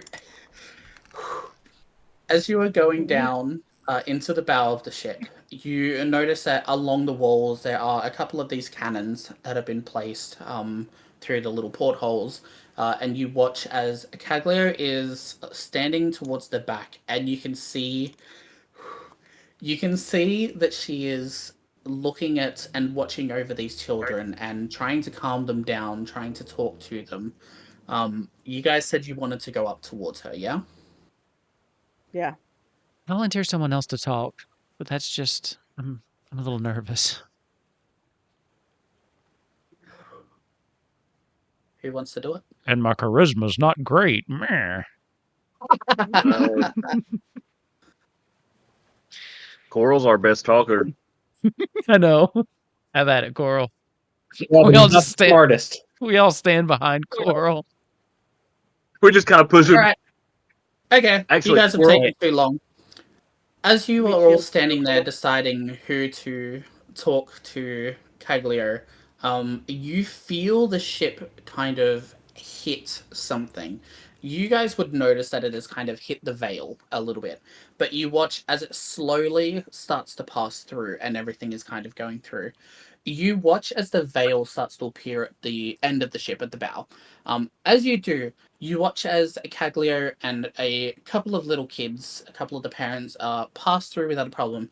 But then you guys all watch as a couple of the people and more children start to be pushed back by the veil. As they're being pushed, you guys are kind of watching in horror as these people pass through you as they are still pushed by the veil. You guys pass through, not a problem. As it does, you all start to hear screaming.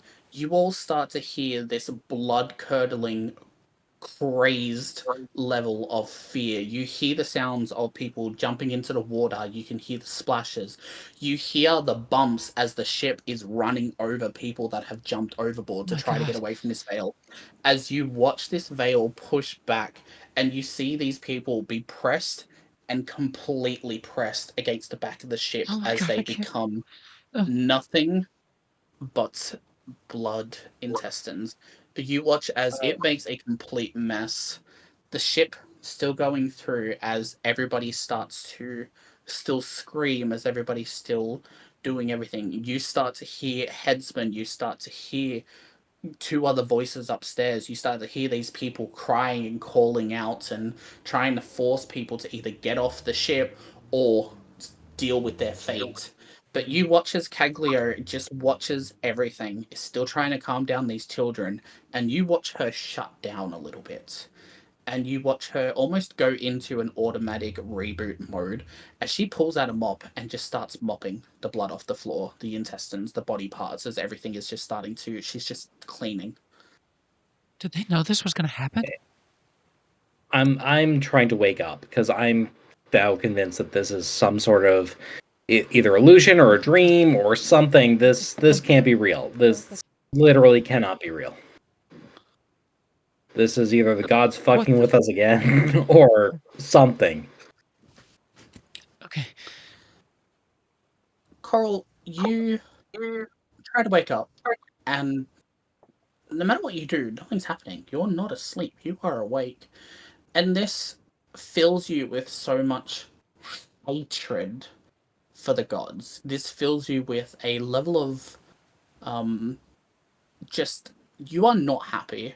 This is clearly a sick joke. This is clearly something that should not be happening. This is something that is absolutely fucking with your mind.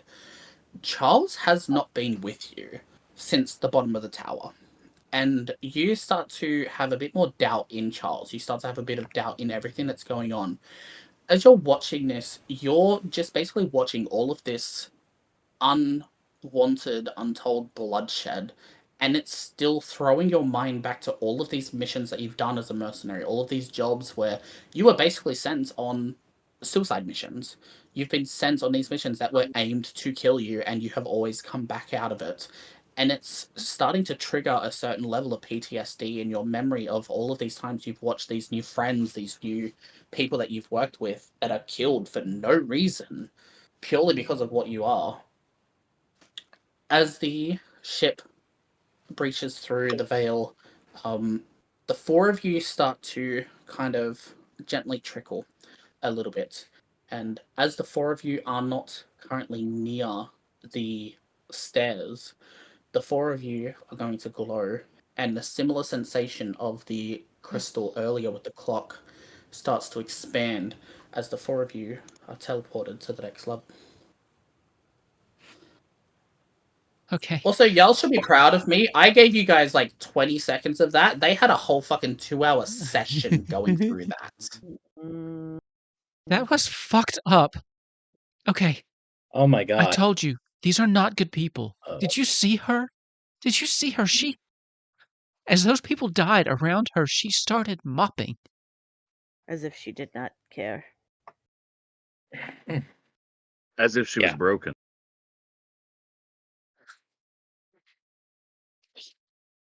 I don't know what we did to deserve these gods messing with us and showing us this shit, but I'm done. I'm done. I can't take this anymore. That was... Okay. Rose. I'm starting to believe that perhaps we may need to start treating the gods as hostile. I've been doing that since I I know. arrived You're on like, this I know, continent. it's already there. and we haven't been listening. You tried to warn us, Coral. As soon as we got here, you told us something was off, and I insisted that this was a good place. I didn't listen. You were This isn't a Uh, place for I told you so's. We got to figure out where we're at here and how to get You're right. out and safe and You're right. deal with this. Arendelle kind of speaks up and she's like, all the times that woman Jaka ever spoke to me, it was never in words. They never came and met me in person. I never spoke physically to them. And so it's quite strange to be speaking to so many gods. What do you think? What do you guys think about that? Perhaps you have been deceived as well. I mean, that seems to be all that they do. It's these power games, and they're toying with us. And Okay. As we're let's- having this conversation, as we are figuring out what is happening, the four of you are being placed on this rather large, rocky kind of fork. As you guys look up, you can see the Dragonborn, you can see the Leonin, you can see Caglio, and you can see Headsman. You can see that Headsman has this lady behind him with this very long red hair. I'm gonna say it now, it is not Hermona. You do not recognize this person. But you can see her with very long hair as she kind of has her hands on him, kind of like casting a spell as she's holding her fingers next to his temples on his head. You can see that he is completely out of it. Behind him at the back, you can see these two scenes. On the light side, I've not put them there because I'm not putting more people in D&D Beyond, they can rot. You can see that there is an image of Huntsman and a little girl, and you can see that the little girl is very much looking up to him in awe, in inspiration, and you can see that for the first time since you've recognized these images, that Headsman looks quite soft, and Headsman looks very lovingly at this child. It's reason to believe that they could be related, as they do look quite similar. On the other side, the red side, you guys can see that there are 3 or 4 images of Headsman, and they look frenzied to all hell. And you can see him, you can see them slowly coming towards you guys. With the 3, Caglio, Tough, and Oldivar, we'll just use their names. As you can see, the 3 of them, this is another scene that is moving. You can yell, you can hear Oldivar telling them, "No, don't do anything, just stop, you need to stop, like, we can't do this." And you can hear this woman behind Headsman telling everybody to just leave it alone, to stop. But you guys watch as Caglio just stands there in the middle, and you can see her as she starts to cast magic, and it hits the woman at the back behind Headsman as the connection seemingly starts to break a little bit. What are you guys doing right now?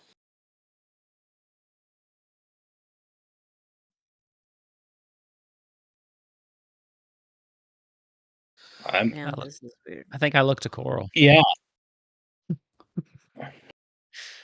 Rose is coming to terms with the fact that maybe she has been a little naive, so she is looking to the one person she knows has been on this the whole time. So not to Right. put you on the spot, but she does look yeah. to Coral. Activate divine sense, because I still don't trust my lying eyes, to be perfectly frank. Um, is there anything that's springing anything besides human here? Some sort of fiend, celestial, something, So, MacLeod or the headsman or something. technically speaking, if it wasn't story related, yes, Headsman would ping as something else. The woman behind him would ping as something else. However, because of things that have happened in Stifled, Headsman does not ping as a fiend, as a creature, or anything like that. And the woman behind her does kind of give off this sense of what is happening. All around you, you can see that the whole area is kind of glowing a little bit of this kind of reddish hue. But that would kind of simulate that either you guys are inside of a demon or something like that, or some fuckery is going on. It's always some fuckery. There's Always always some some fuckery. fuckery. This whole place is unhallowed. There's Mm. I don't trust anything I'm seeing here. I don't know what to do. There's nothing natural Arendelle, about anything since we've been in here. Nothing. Yes. Arendelle, as you're watching this scene kind of unfold, you get this feeling of something different.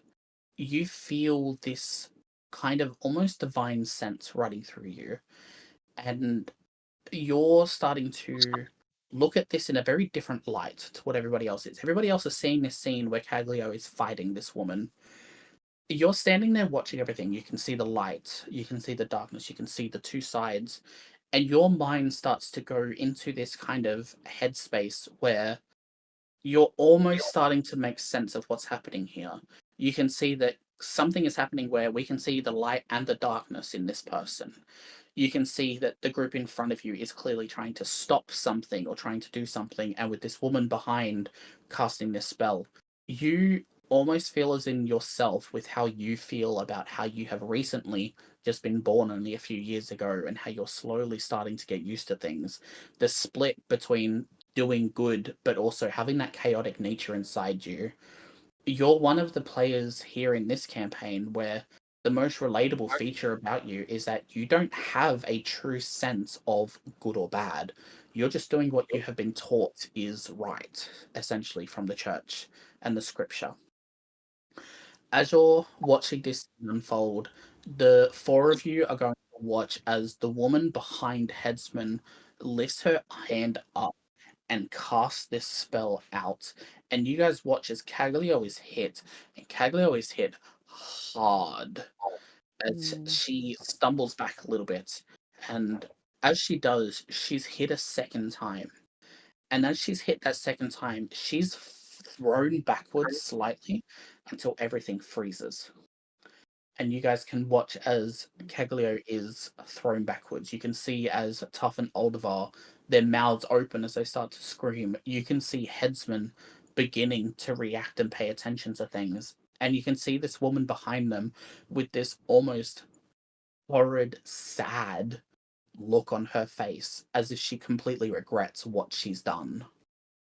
Arendelle, you're watching this happen, and as Caglio is hit, you feel this pulse inside of you. Because it feels like this is something that you would do for your friends, because it feels like you've read this situation and this felt like a sacrifice. This didn't feel like a battle, this felt like a sacrifice. And Arendelle, this is something that you would do for your friends. This feeling of this might be the wrong thing to do, but it's the right choice for me. And that's why these two forks start to resonate a lot more with you, as you kind of understand. You get it. So she kind of Obi-Wan a little bit. So she's like having like this existential realization here. Yes.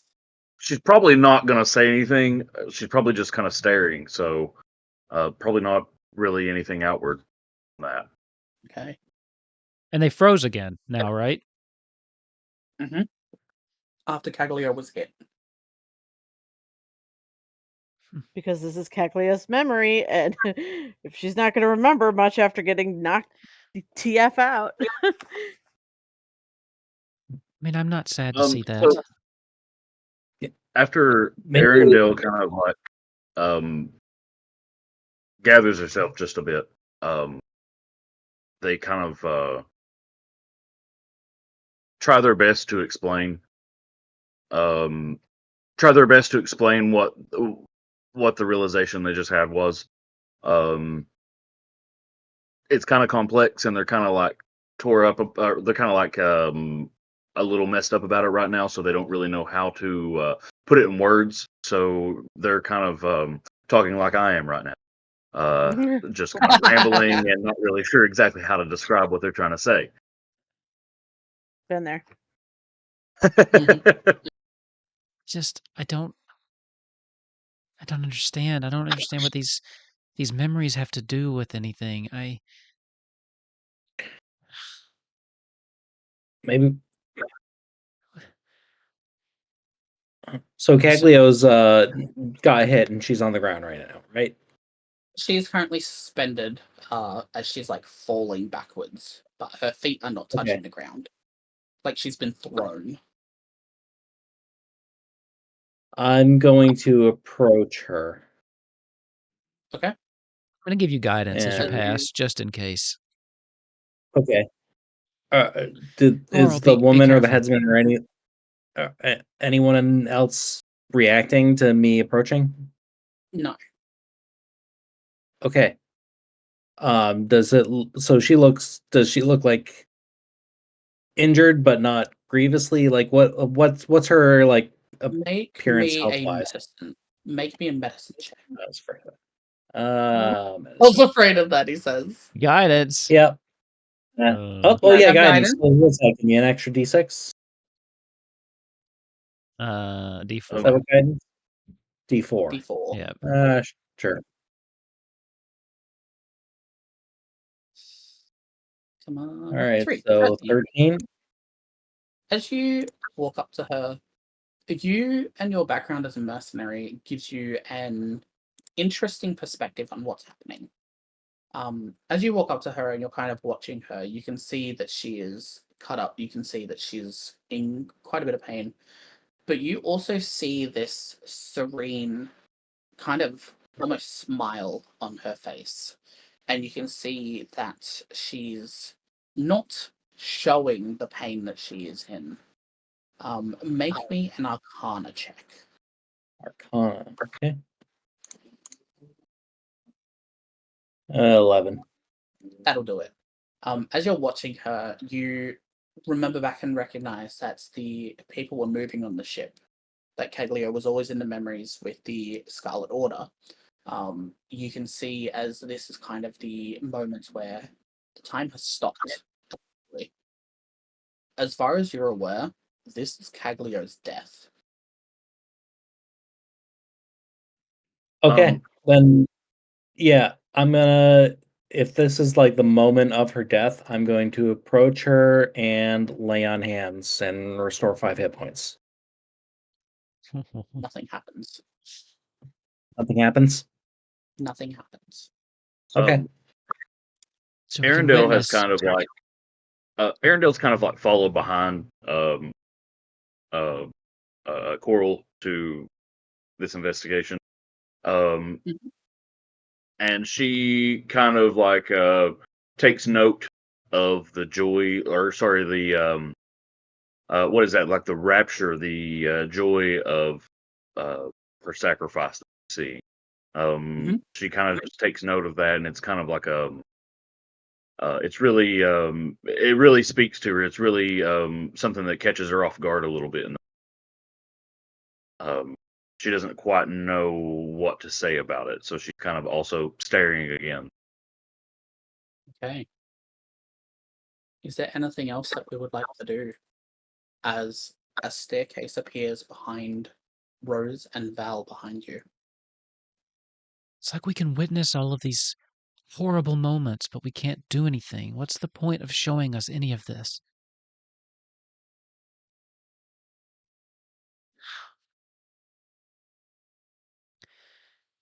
There's only Break one her way through. spirits. On up. I think Rose will Keep turn going through around and hell, just keep going. Okay. Rose will Yeah, turn and head start up. towards the stairs. Yep. Let's go. Alrighty.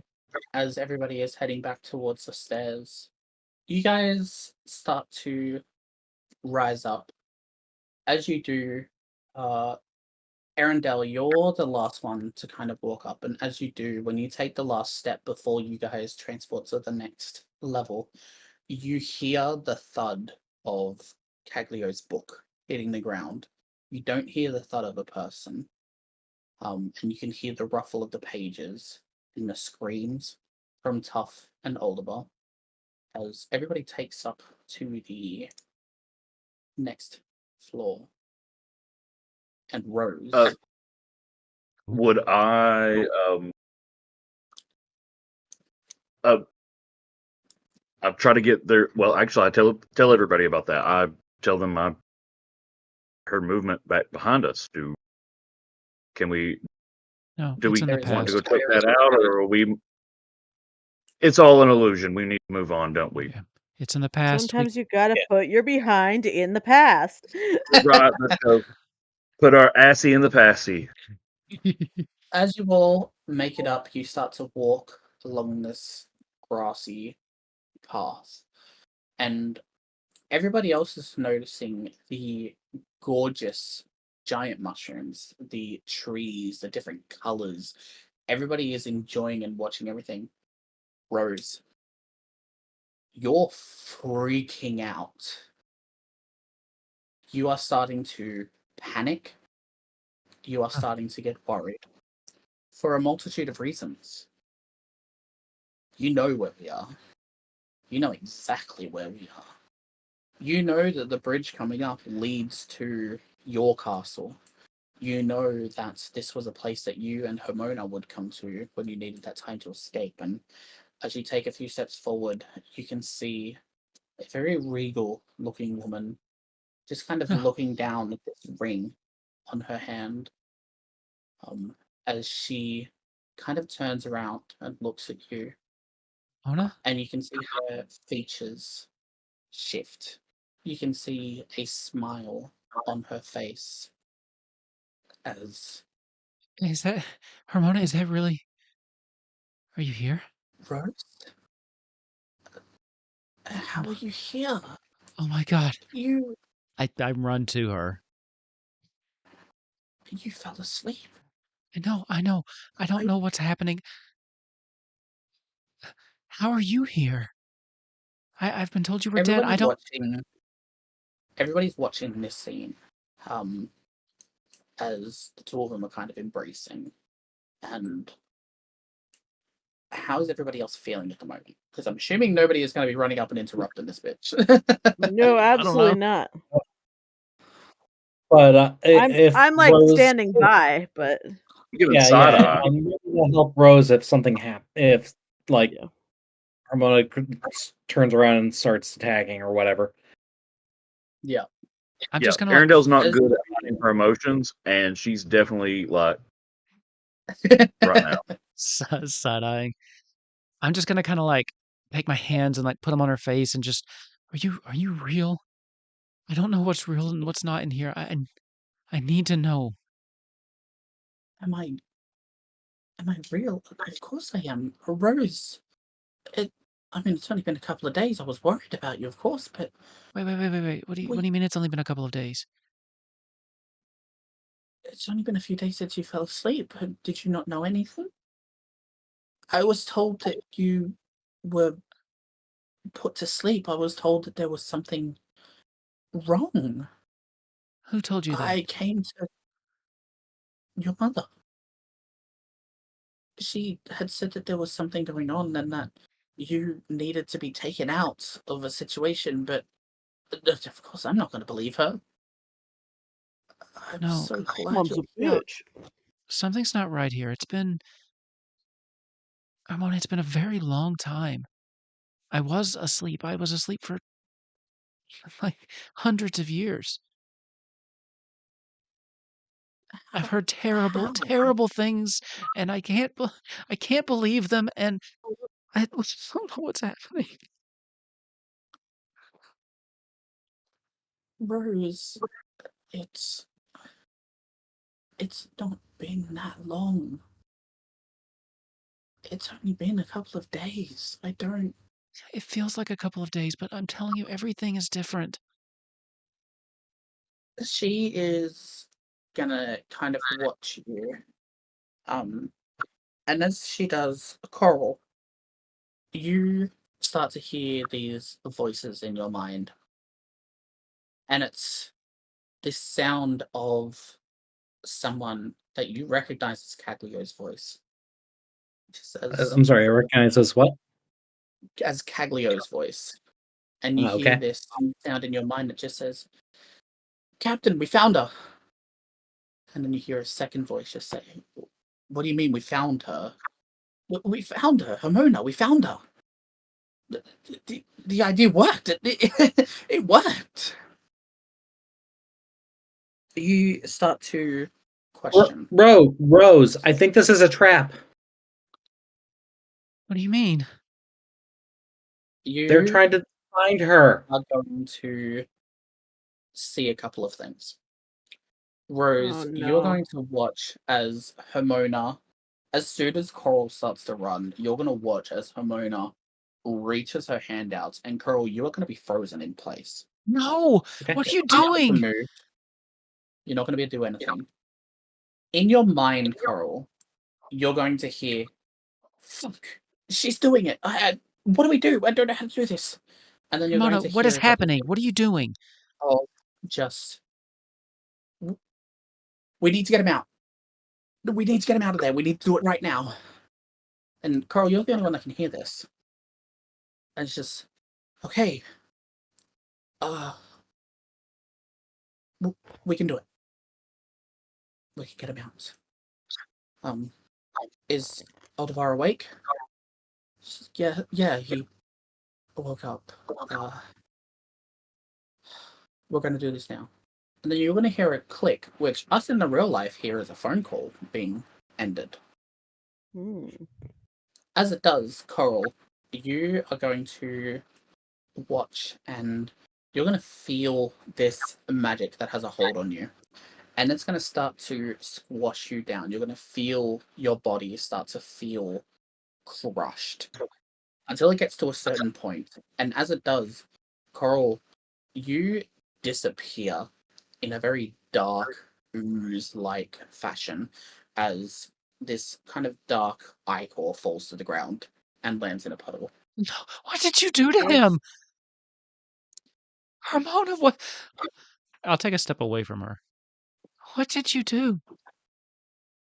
Hermona is going to watch you and just say, you were only gone for a couple of days, but you remember saying that we don't need puppets, we needed action. And you guys are going to see her start to grow quite large. You're going to see her hair starting to flail. You're going to see her body and her appendages start to kind of scream out.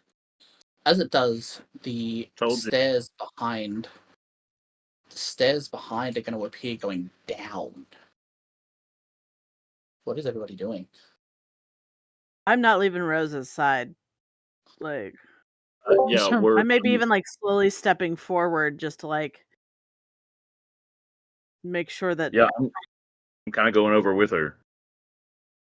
I think at this point Rose is a little dumbfounded. What's Hermona doing? I think at this point Rose is literally speechless, kind of watching this. Hermona is watching your two friends start to move forward. And as they do take a few steps, you see that she's don't you going dare to pass out. And the two of you are going to freeze as well. I'm going to run towards Val. Okay. Make me an Arcana check. Okay. I'm going to be goo. Oh. You know what? I'm going to burn my inspiration on that. Okay. It did not help. Mhm. With a 10. Oh, Yes. never mind. Go ahead. Never mind. Go ahead. Okay, so you have burned inspiration, which means that temporarily you are going to get something that I will tell you in a moment. As you are watching Val and trying to figure out what is going on, Arundel, you're starting to feel that pressure as well as it starts to like push you in. And you can feel your very tall body becoming very short. After a few seconds, Arundel, you scream out as if you're in pain, but you, being the second one, are going to kind of burst into this black, swampy goo as it falls to the ground. Val, you're short. Takes a little bit longer for the spell to work on you, which means, Rose, you get the chance to roll Arcana again with advantage. Don't feel so good, Ooh. Mr. Stark. Okay. Come on. Dirty There's 20. advantages to being 30, short 20. queens. As you are kind of trying to figure out what is going on, and you watch as Arundel disappears, you are able to break her out of this spell. You're able to break her out of this hold. However, Hermona is walking towards you guys, and she has her hands ready. You know her. She's ready to cast it on the both of you. Hermona, Betrayal. what? No, what has happened to you? In a few days, what has this is... You are not the woman I fell in love with. You are not. Don't you fucking dare. She casts it on the both of you. No. The two of you freeze in place.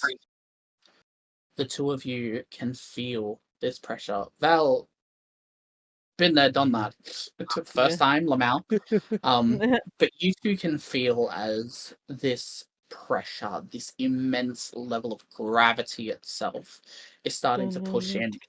Rose, you watch as Val is taken almost as soon as the spell is cast, as her body turns into this dark ichor like the rest.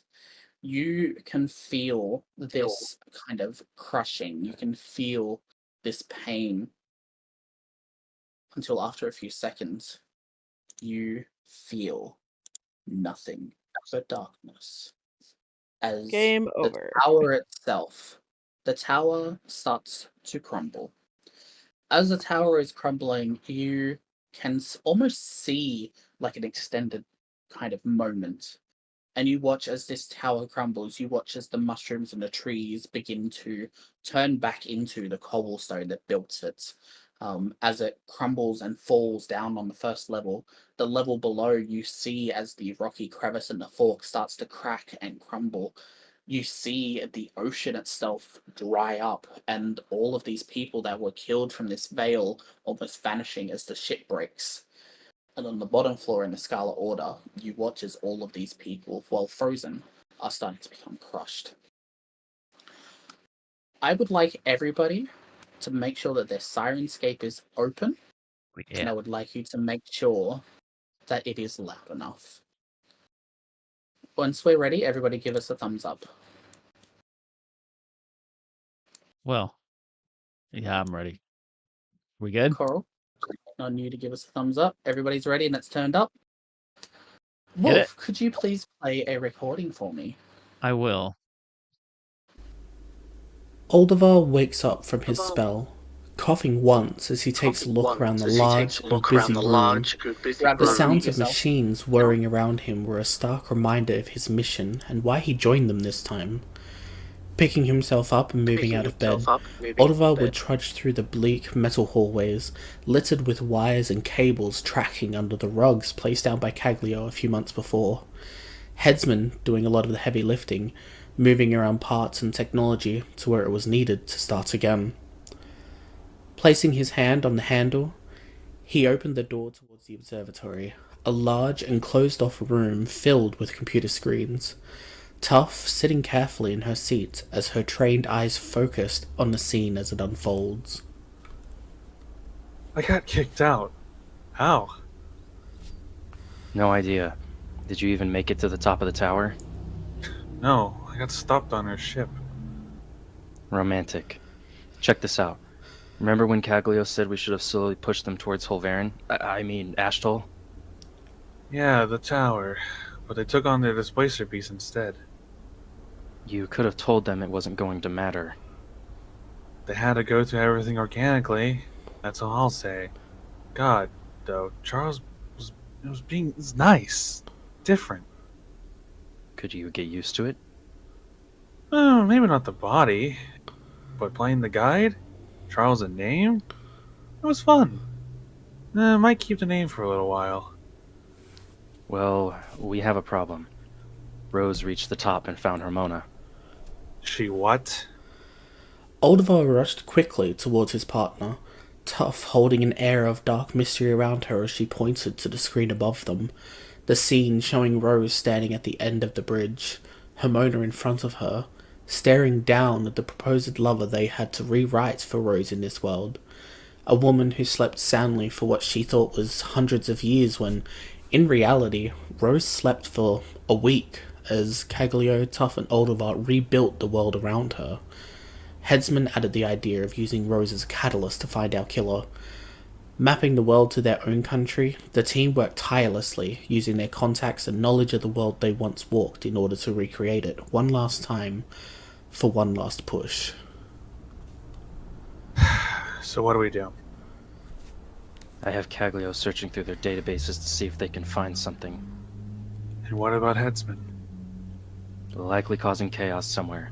I think he was sent on a mission to take out that group that's been bugging Garrick the last couple of days. I meant more, what should we do with these guys? They don't have bodies in our world. They are a creation of us to help us find Hermona so we can end the cycles, to let the world finally know peace. Well, I don't know what to tell you, buddy. We need to pull them out, otherwise Hermona is going to kill them somehow. Do we have, any silhouettes, any shells? Tough. What? Do you want them out or not? I can get us 4 shells right now if you would let me. I can solve most of our current problems right now. But we don't need to senselessly kill people to save our creations. You always said you wanted kids. These are basically our kids. We made them, created them, and I don't want to see all this work we have done go to waste. We watched them appear out of nowhere after the world was made. No children, no past they should remember, just planted information and memories that they don't know isn't real. When we pull them out of there, they won't remember who they are. Oliver watched Tough in amazement, the woman who had once gone on this journey with him, gaining her godhood from a fierce protector of the night. Oliver closed his eyes and remembered back to his own journey, climbing the same tower to find their target, Orbali, with his dark features and scarily tall visage. He didn't want to admit it, but he knew you could never kill a god, and yet he went down without a fight. Oliver was confused at first, though it made sense when he saw Torval for the first time, how angry and exhausted he got, how powerful he had become, even after they killed him and Headsman siphoned his power, becoming the Blood God. Charles had been trying to find more information on Torval, but he was slippery. Like a ghost, he would simply appear and disappear. He knew his fight was not yet finished. Okay, fine. 4 bodies, you don't have long to do it. Rose and the others aren't stupid. No, but she is sentimental. I'll send you a message when I'm ready to take them out. We need to do this right. Tell me one by one. I really don't want to fuck this up. You got it, boss man. We've been dating for hundreds of years, and you still call me boss man? What do you want me to call you? Babe or something? You cringe. Never mind. Tough waved off her partner, teleporting out of existence as she began to find fresh shells for her children. She would never admit how much she actually began to care for these 4, but there's a reason they were caught earlier while Coral was in the library. Caglio had checked in on them and they were talking freely. Charles, Oldevar, hadn't warned them they would be called on. As she found shells of the people, using her connections with the Shadowseer to gain 4 new and perfectly moulded silhouettes, perfect to bring them into our world. One by one, Tough would teleport back, gently laying the shells into bed, each one having a name placed above the wooden frame of the wall so Oliver knew where to put them. And, one by one, she watched as the shells would glow a deep black colour, melting into the bed as she watched the 4 start to come out of the sludge created by a combination of the shells produced by the Shadowseer, and her own power over death itself. A husk was expensive, but this was worth it. They now had an idea where Hermona was, and they had to bring their creations to life in order to keep that task going. Tough walked back to Oldivar, moving quickly through the same dark hallways he trudged just minutes before, looking at Oldivar as he worked with the machinery, making sure the connections were secure and that each party member got to their bodies safely. She watched the scene in front of her. After the tower had crumbled, large stones creating divots in the ground. Yet in the midst of the rubble, as the dust and ash fade from the scene, a faint vision of a woman's hand can be seen stuck at a horrible angle. Purple fingernails twitching before her palm opens and her fingers relax, limp and dead. That's it? That's it. Everyone safe in their beds? Yeah. I talked to the Shadowseer. I got a good deal. Oh, I'm sure you did. Alright. Everything is done now. They are here, and we have an inkling on where Hermona is. Mm-hmm. I'm really going to miss this world. I hope we never have to reset the cycle again. Fingers crossed. With everyone safe in here, do you want to do it? I mean, it was your idea to get it going again. Sure. As Tough moved towards the panel, inputting the commands required as she typed away at the keyboard, her paws grew to be incredibly adept after many years of practice and perfection. It feels weird, turning off a world we created for the purpose of finding this bloody bitch. I heard that. Good night, Ashtol. Good night, Ulfrim. I hope we never have to see you again. Here we go. As she entered the last few lines onto the screen, she walked over towards their kill switch. They had tried this many times before, beginning with just the towns and a tower, slowly growing the world into a functional one before they landed on this. She took a deep breath and pulled the switch towards her, watching as the machines began to power down. The monitors flickered to a black screen as they switched off one by one, until the final monitor of Hermona's tower turned off, as the world of Alauri ceased to exist. We just get pulled out of the fucking Oldivar Matrix. wakes up from his spell, coughing Sorry, once it's looping. as he takes a look around the large, Yeah, you can busy turn it off room. now. It's looping. Did we just get pulled out of the fucking Matrix? So, everybody, welcome to the ending of Act 1 of Temptations.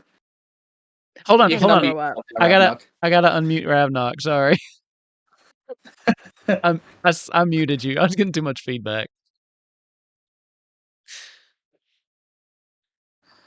I You think can you might have speak. also muted your mic. You can speak Talk, now. Rav.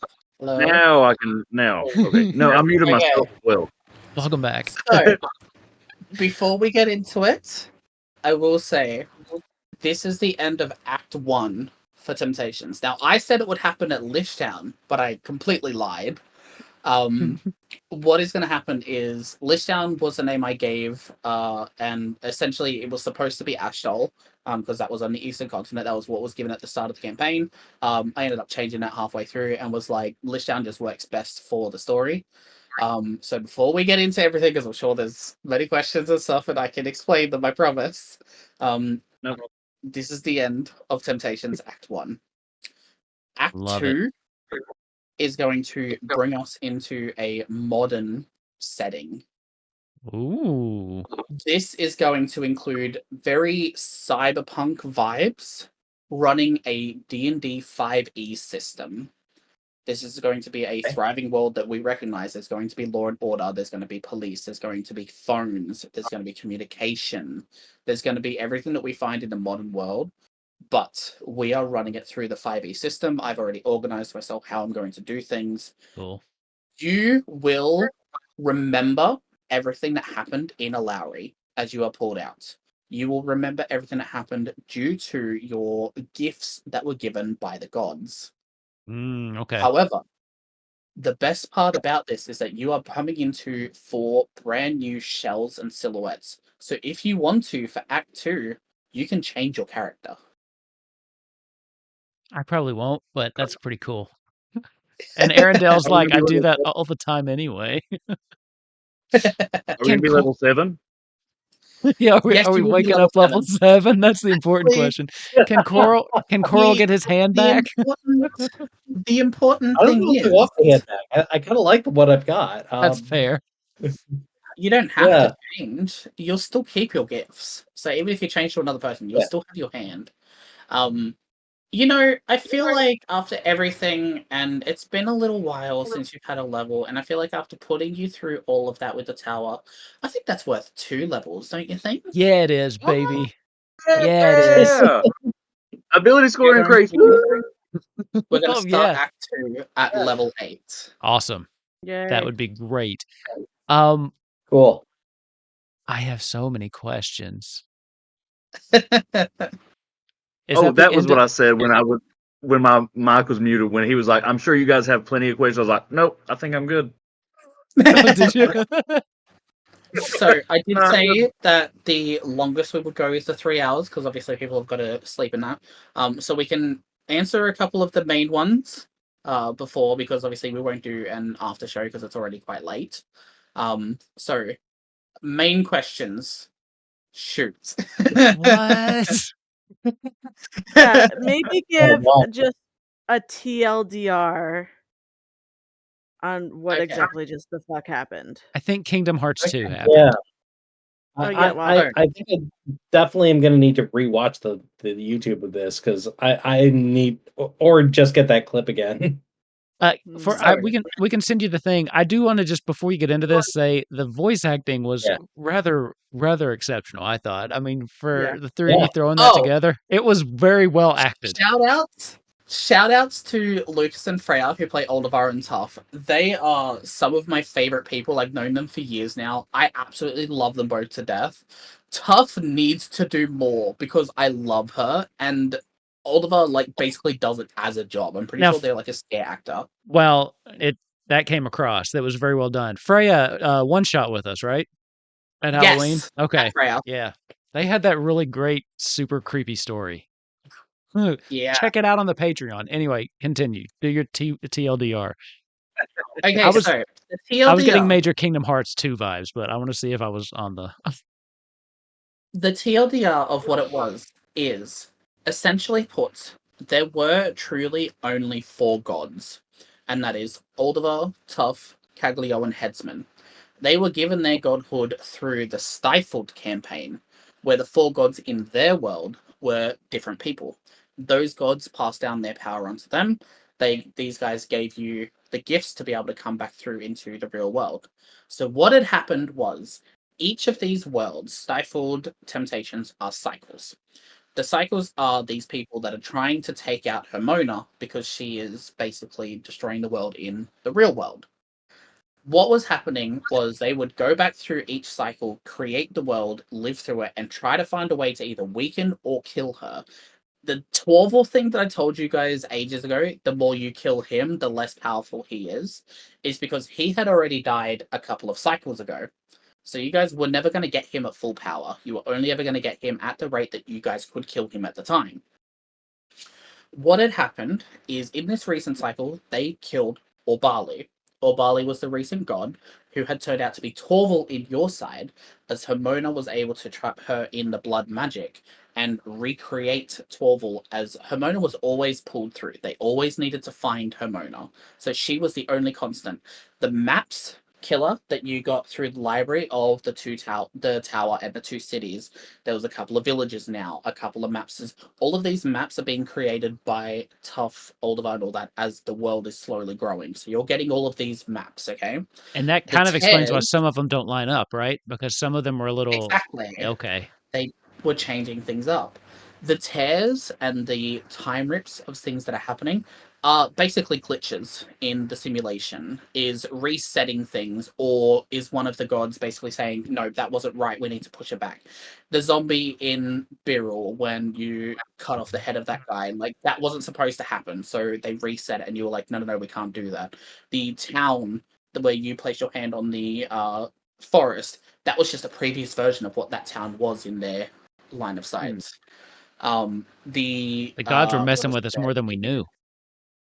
Oh yeah, everything gods. basically was a set piece for Stifled as a campaign afterwards, but Temptation started to grow into something else because the four of you, as the adventures were chosen, I actually wrote it down in a Google Doc. Lando was originally chosen as one of the four, but after what had happened, the easiest way to explain that, because if you remember, you started panicking and you were freaking out trying to figure out what to do, and you were like, I'm casting this, and it was exploding out damage, and then you're like, fuck, I don't mean to do that, and then you started freaking out.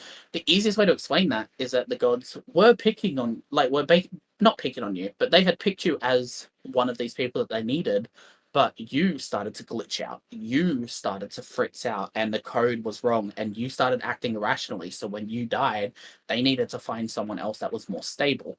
Hence, Arendelle. Yeah. So we always we're living in a simulation until now, and we have been pulled into what is actual reality.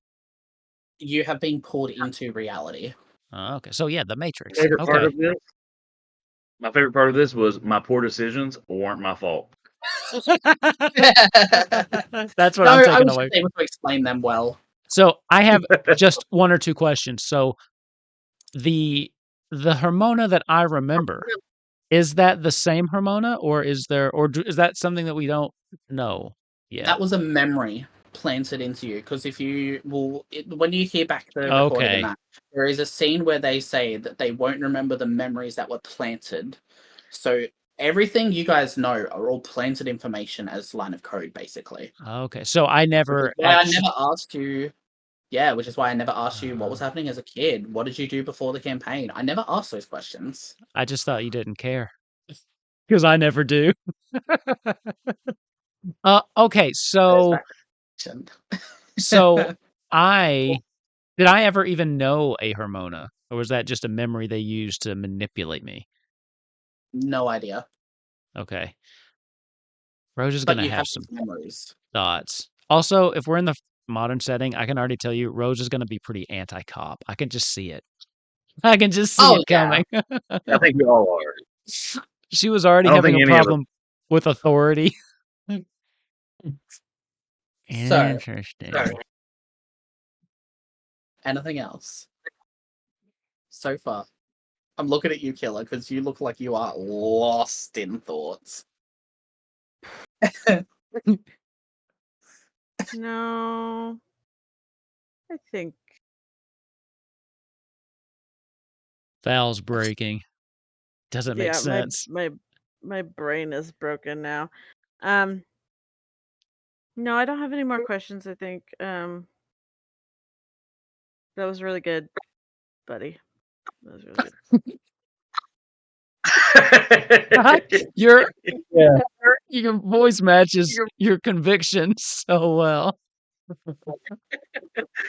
Really good, I think buddy. Taylor's in the same place I am, but we're gonna have to figure out what we're gonna do with all this. I got a question. Shoot. You said there were only like 4 gods. Yes. So Woman Jago, not real. Not real, but you will still have the power. Okay. That means the power's Where's that in power? you. Where's that power actually come from then? Or do we know yet? It's the friends you made along the way. It's us. So think of it this way. Everything that you guys know about all the different gods, all the different people, everything was just created basically by they called themselves Fairy Tale as their party name, which worked out extremely well. All of you were created, all of the information, everything was created by Fairy Tale based off of the world that they ran in the last time they were in the cycle. So that's why if I've always made comments like Temptations and Stifled are connected, they're on the same map, they're going to all these places. Oh, this place is really cool because this is what happened in the last one in this area. All of it were just little crumbs being dangled to like connect the two universes. But essentially what it was is that everything was made to find Hermona in the real world. And you four were kind of made and created to be able to go through this thing, find out where she was or what's going on. Shit happened, obviously, in the tower. She started to attack, and they pulled you out. Well, here's the thing, too. What is reality? I mean, from our perspective, even though it was a simulation to them, it was our world. It is our reality. So, I mean, Which who's is to kind of say what's keeping real? memory. Because we experienced it. We lived it. So Mhm. even though we're now being, quote, pulled out of the Matrix, to Mhm. Rose, these four just fucking murdered, like they just destroyed the world. And I don't Yeah. think she's You okay know, with that. one of the main implications of a simulation as our universe is that whatever universe that simulation lives in also is a simulation all the way up and it turtles all the way down. Yeah. It's a big implication of that. Like, of course, if our universe is a simulation, why wouldn't that universe be a simulation? So think of I'm it. saying it's simulations all the way up. It's all Me fake. too. It's all So fake. each of you guys, each of your characters were kind of half based around the god that chose and looked after you guys. So essentially put, Rose being quote unquote the leader of temptations, so to speak, because you had the images of Rose, you had the thing, you had a lot of the guidance that was leading a lot of the figure out what was going on. That was Oliver. Oliver was kind of like our captain. He got called the captain. He was guiding everything as it went along. Val, yours was very simple and easy with Caglio. You are two very analytical minds. You're very privy to knowledge and the tinkering and stuff like that. And Caglio was a warforged that was created ages ago and was able to ascend. For Coral being a paladin, you were the one that was always up front. You were the one that had the mercenary background. Headsman was also a mercenary. Headsman was someone that would work for all of these gods, that would do all these missions, go on these suicide missions and stuff like that, but would always end up coming back. Nobody knew how. And that was very relevant with Coral having this mercenary background, having to want to help people, but also being very critical of everything, very analytical of everything. So you had your own there. And then Arendelle with Tough is this very backwards and forwards yin and yang kind of situation where Tough was very hesitant because in her world, she hated magic. She was very basically like magic racist in that sense. She played that character and over time had learned to grow and accept magic and had grown to accept everything around her. And because Arendelle is so young and so fresh and so new, she's learning so much and there's so many like moments where she's like, this isn't correct, that's not right, so we don't like this. But also when we saw Caglio dying in that moment, that was when you kind of clicked in that it doesn't have to be black and white, it doesn't have to be good, it doesn't have to be bad, it can be all of these ups and downs. And that was almost like Tuff's kind of whole motif going through Stifled, of learning that it doesn't have to be black and white. So everybody has their moment. I have two more questions. No, Go. a question and an observation. The first question. So how, or do we have any idea, or is it not something we should know yet? How old exactly is our world? I mean, we have the memories, but were we created literal days ago? Are we all as old as Arendelle? So, typically speaking, this is a world that was created and memories were implanted into you. You guys feel as though you've been around for hundreds of Right. years, or like Exactly. all of that. But how long has it In actually been? reality, the world is only like a month old. Okay. Ran for 15 minutes. So second thing, back to Arendelle's simulations all the way up. Horrible spoke directly to you as a player, Yes. meaning that I think it's highly possible and actually pretty plausible that the universe is a simulation, and it is simulations all the way up. So yeah, all the way up to us, at least. Like we nope, keeps going. even higher keeps up. Going. No, I mean I'm not. I'm talking Turtles. about I'm talking about in the concept of this game. I think that Nope, you're I'm right. talking about real life, all the way down. I'm talking all about the way up, all the way down. Sure. I'm not going to argue that. What I'm saying is, I do think that, you're onto something about, Rose, Val, Arendelle, Coral, their world was a simulation to these people. And I think these people's world is a simulation to us. So, yeah. But yes, So, of course, what turtles I'm up Yeah, and gonna they're down, do- not like you so said. real. They're not so real. what I'm going to do is I've got a Google Doc. I'm only going to go through like one or two things. And essentially, I'm going to find some of the big moments that had kind of happened through Temptations and explain how that was a direct relation to it being in a simulation. The biggest one is, if you guys remember way back in like episode 2, you guys had the blood rain that was kind of pouring down and trying to go through all of that. There was the protection remember that. around the blood rain. The blood rain happening, essentially to me, how I worded it, was that you guys had left Zapron and headed towards Birul. Technically speaking, in the simulation, you guys went off track. And that blood rain was supposed to be like in video games, you're like leaving the play area and stuff like that. But they needed you to get there, but they didn't have anything else created at that time to get to the next city. So they had basically done that. The fire, when you guys had fought Torval the second time, the fire that was raging, it wasn't fire. It was basically like static. It didn't sizzle when you cast the water spell on it. It It didn't was do the anything. edge of the world, edge of the playable area. Yeah. But the fire was basically trying to stop you guys from going too far forward, but it wasn't real. It was starting to figure everything out. The other thing I want to mention from that episode, which was like, I had to go through and rewatch like every episode, 6 and 7. First of all, hi Kellen, love you. So sorry. Oh, yeah. Yeah. Kellen's gonna have this face the whole time after this. The guard that you cast Speak with Dead on, that was talking about all of this horrible shit that was happening in the Western continent, in Ulfrim, in the city and that. Technically, all of that was just created garbage because Stifled never went to the major capital of the Western continent. They never talked to any royalty. They never went there. They made that up. But in their universe, when they were there, they were the horrible ones. Like, they were the bad guys. So they passed that knowledge down to the next one because they didn't know. They could have been good, but they never went there. Speaking of that, one of your players at one point in the chat tonight mentioned, wow, they really hate us. What happens if at some point in Temptations we get pissed off enough at the gods for doing this shit to us that we just fucking murder them all? You cannot kill them. Oh, don't. No, Tell me that. no. That's just me. That's just challenging me. No, it is a spoken thing that happened in the Stifled campaign. The gods themselves, these 4, haven't actually chosen you 4 as the next lot, and you've been taken out into this new world. They were physically chosen by their previous ones to have this power.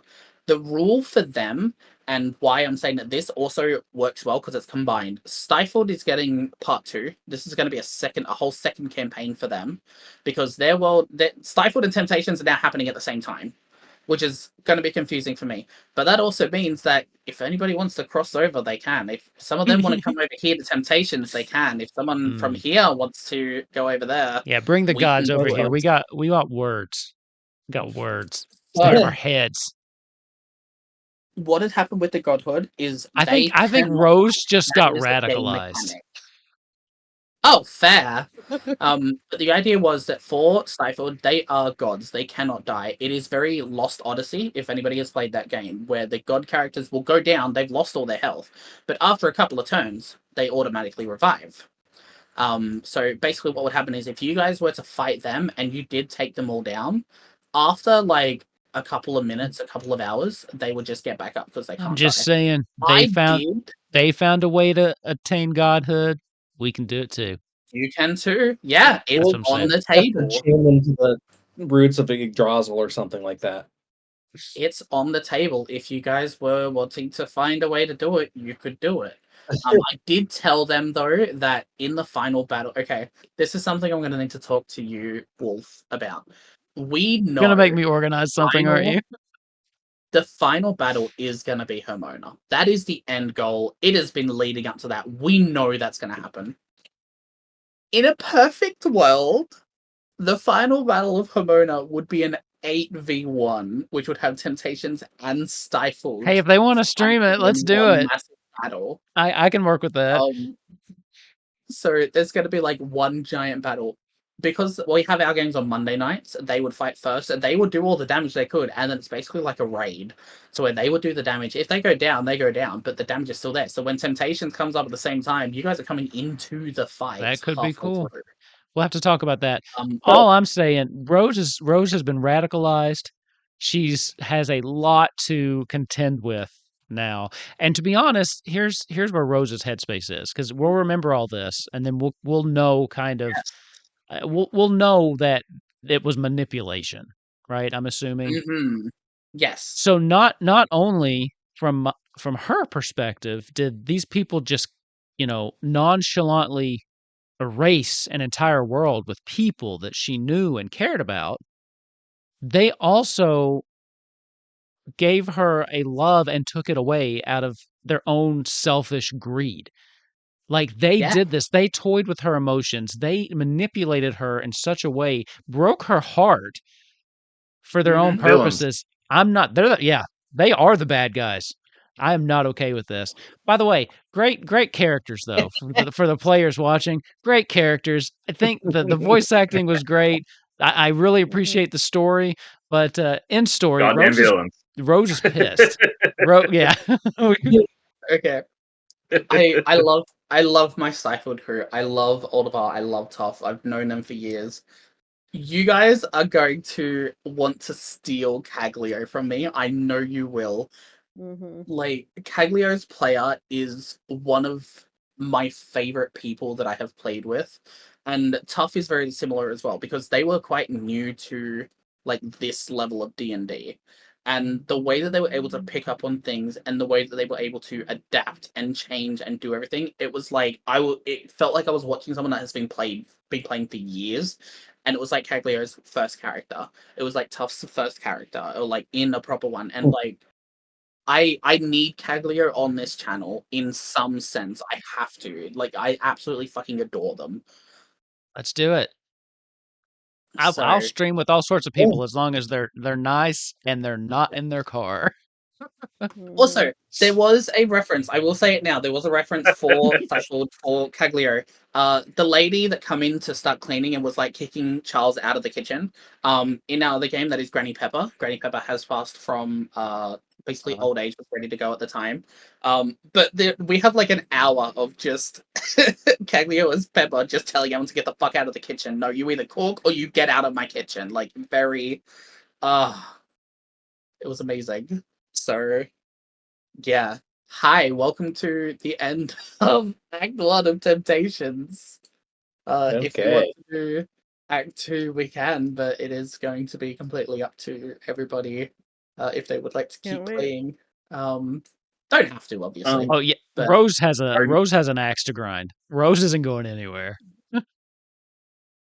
Are you using a like someone's specific system for the modern D&D, or are you just kind of like, what are you doing? I haven't come up with that idea yet. I am thinking about it, but I also just need to do a bunch of research over like the month that I'm away. I'd probably say Temptations is going to be a little while because I'm going to still need to plan things out with Stifled as well. So we'll be doing like a bunch of Dragonbane, which is also good because I want to keep playing that one. But also, like, I'm on the fence. I want to do a modern. Will we still have? We'll still have magic and stuff. Like, we'll still have all of that. Yes. Okay. Yeah. I'm staying through it. You could probably just make it as simple as like.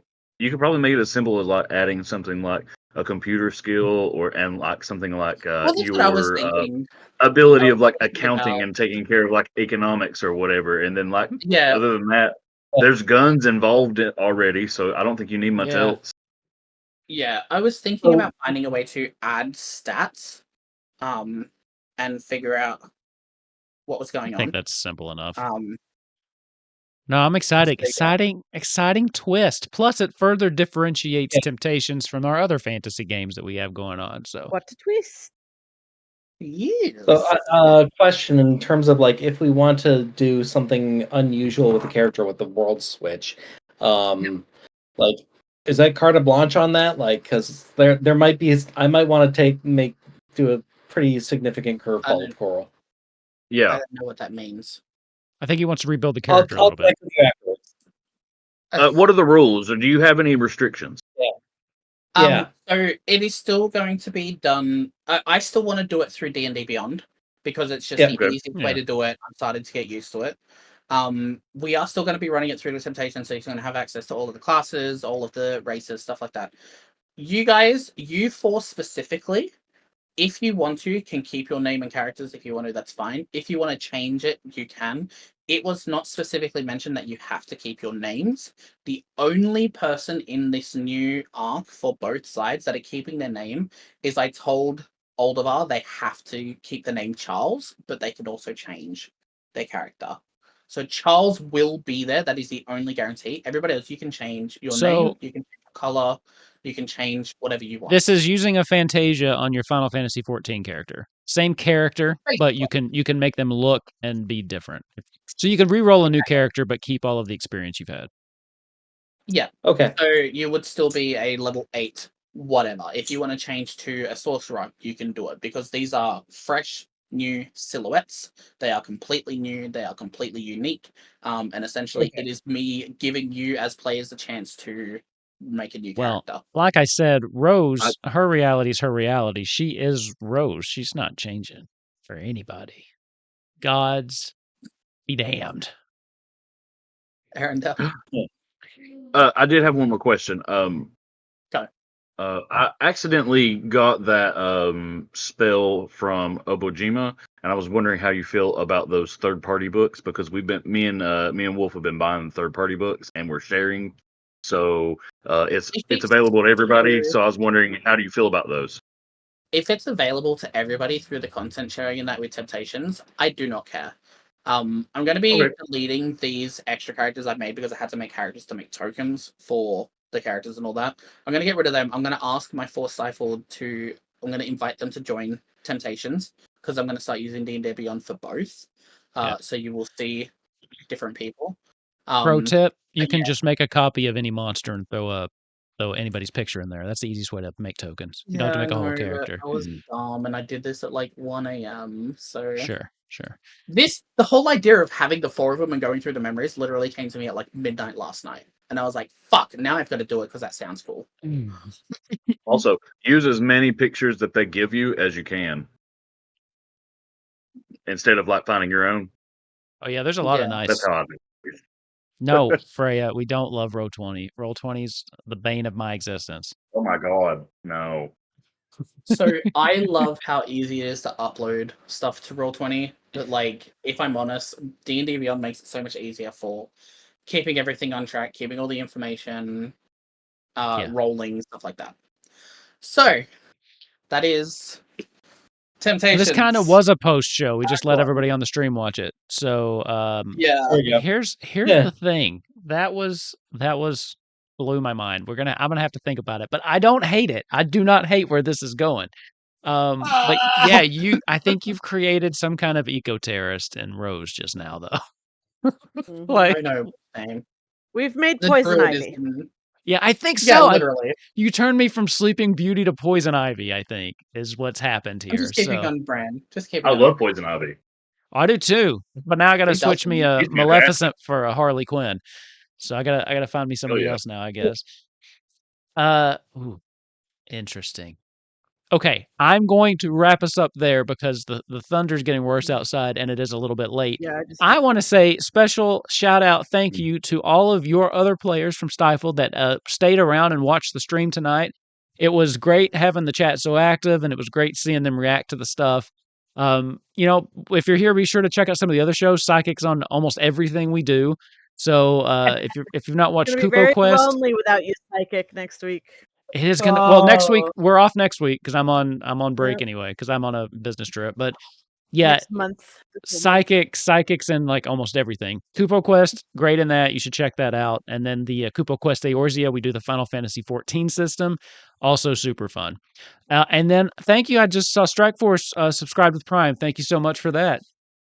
So that is it, actually, for a little bit of a break. I will take your free money. I appreciate it. I'll take Amazon's money for sure. They don't need it. So, Maladon, thank you also. Thank you so much. We're off for next week. I'll be out of town, and but we will be back the week after, back with Kupo Quest.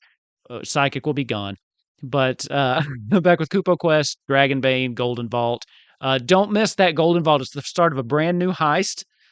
Yesterday didn't happen. So it's the start of a brand new James Bond themed heist.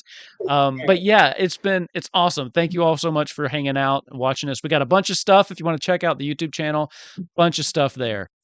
So you can, and then Psychic, look at that. Look at all these. I got a hype train going. I don't even know what that means. So many new things are happening. And then Zeb, you too. Thank you for the free Amazon Prime. Look, here's the thing. It's great. You just got to remember to resub every month, unless you don't want to. You don't have to. But I feel weird saying this now after all the subs, but we do have a Patreon. You can join that for free if you'd like. We have some additional content we put up there. I promise I'm not just shelling for money here. But also, if you're not in the Discord, you should come join the Discord too. Links on the Twitch, links in the description of the YouTube videos, because we all just kind of hang out, talk about D&D and all sorts of other stuff, and it's just a cool place to be. With that, though, Psychic, thank you so much. This has been an amazing Act 1. It's been so much fun and dark and mind-blowy, and I have a little bit of a headache. I'm gonna throw up. You did great. You did great, dude. I could tell you were getting super nervous. I could tell you were getting super nervous, but I liked it. And I'm excited to see how it goes. And now we have a little bit more diversity in our stream offerings. So we will keep you posted on when Temptations will be coming back. Psychic will be gone for at least a month, and then you said you might need a little bit more time to work things up. That's fine. To organize things out for it. So maybe 2 months this summer. We don't know, but we'll keep you posted on what's going on. In the meantime, all sorts of content to keep you interested. If you want Final Fantasy, D&D, and all sorts of stuff, make sure to check that out. And I think that's it for tonight. Anybody else have any questions? Or do we all need to go kind of like sleep this one off and let our brains recongeal? Thank you for the extra time. Yes, for a couple years to get over this. Well, you'll feel like it's a couple years, but it'll really just be a couple days. Okay, that's great. I love that. And cut. Scene. All right, everybody. Thank you all for hanging out. Thanks for everybody in the chat. We will see you next time.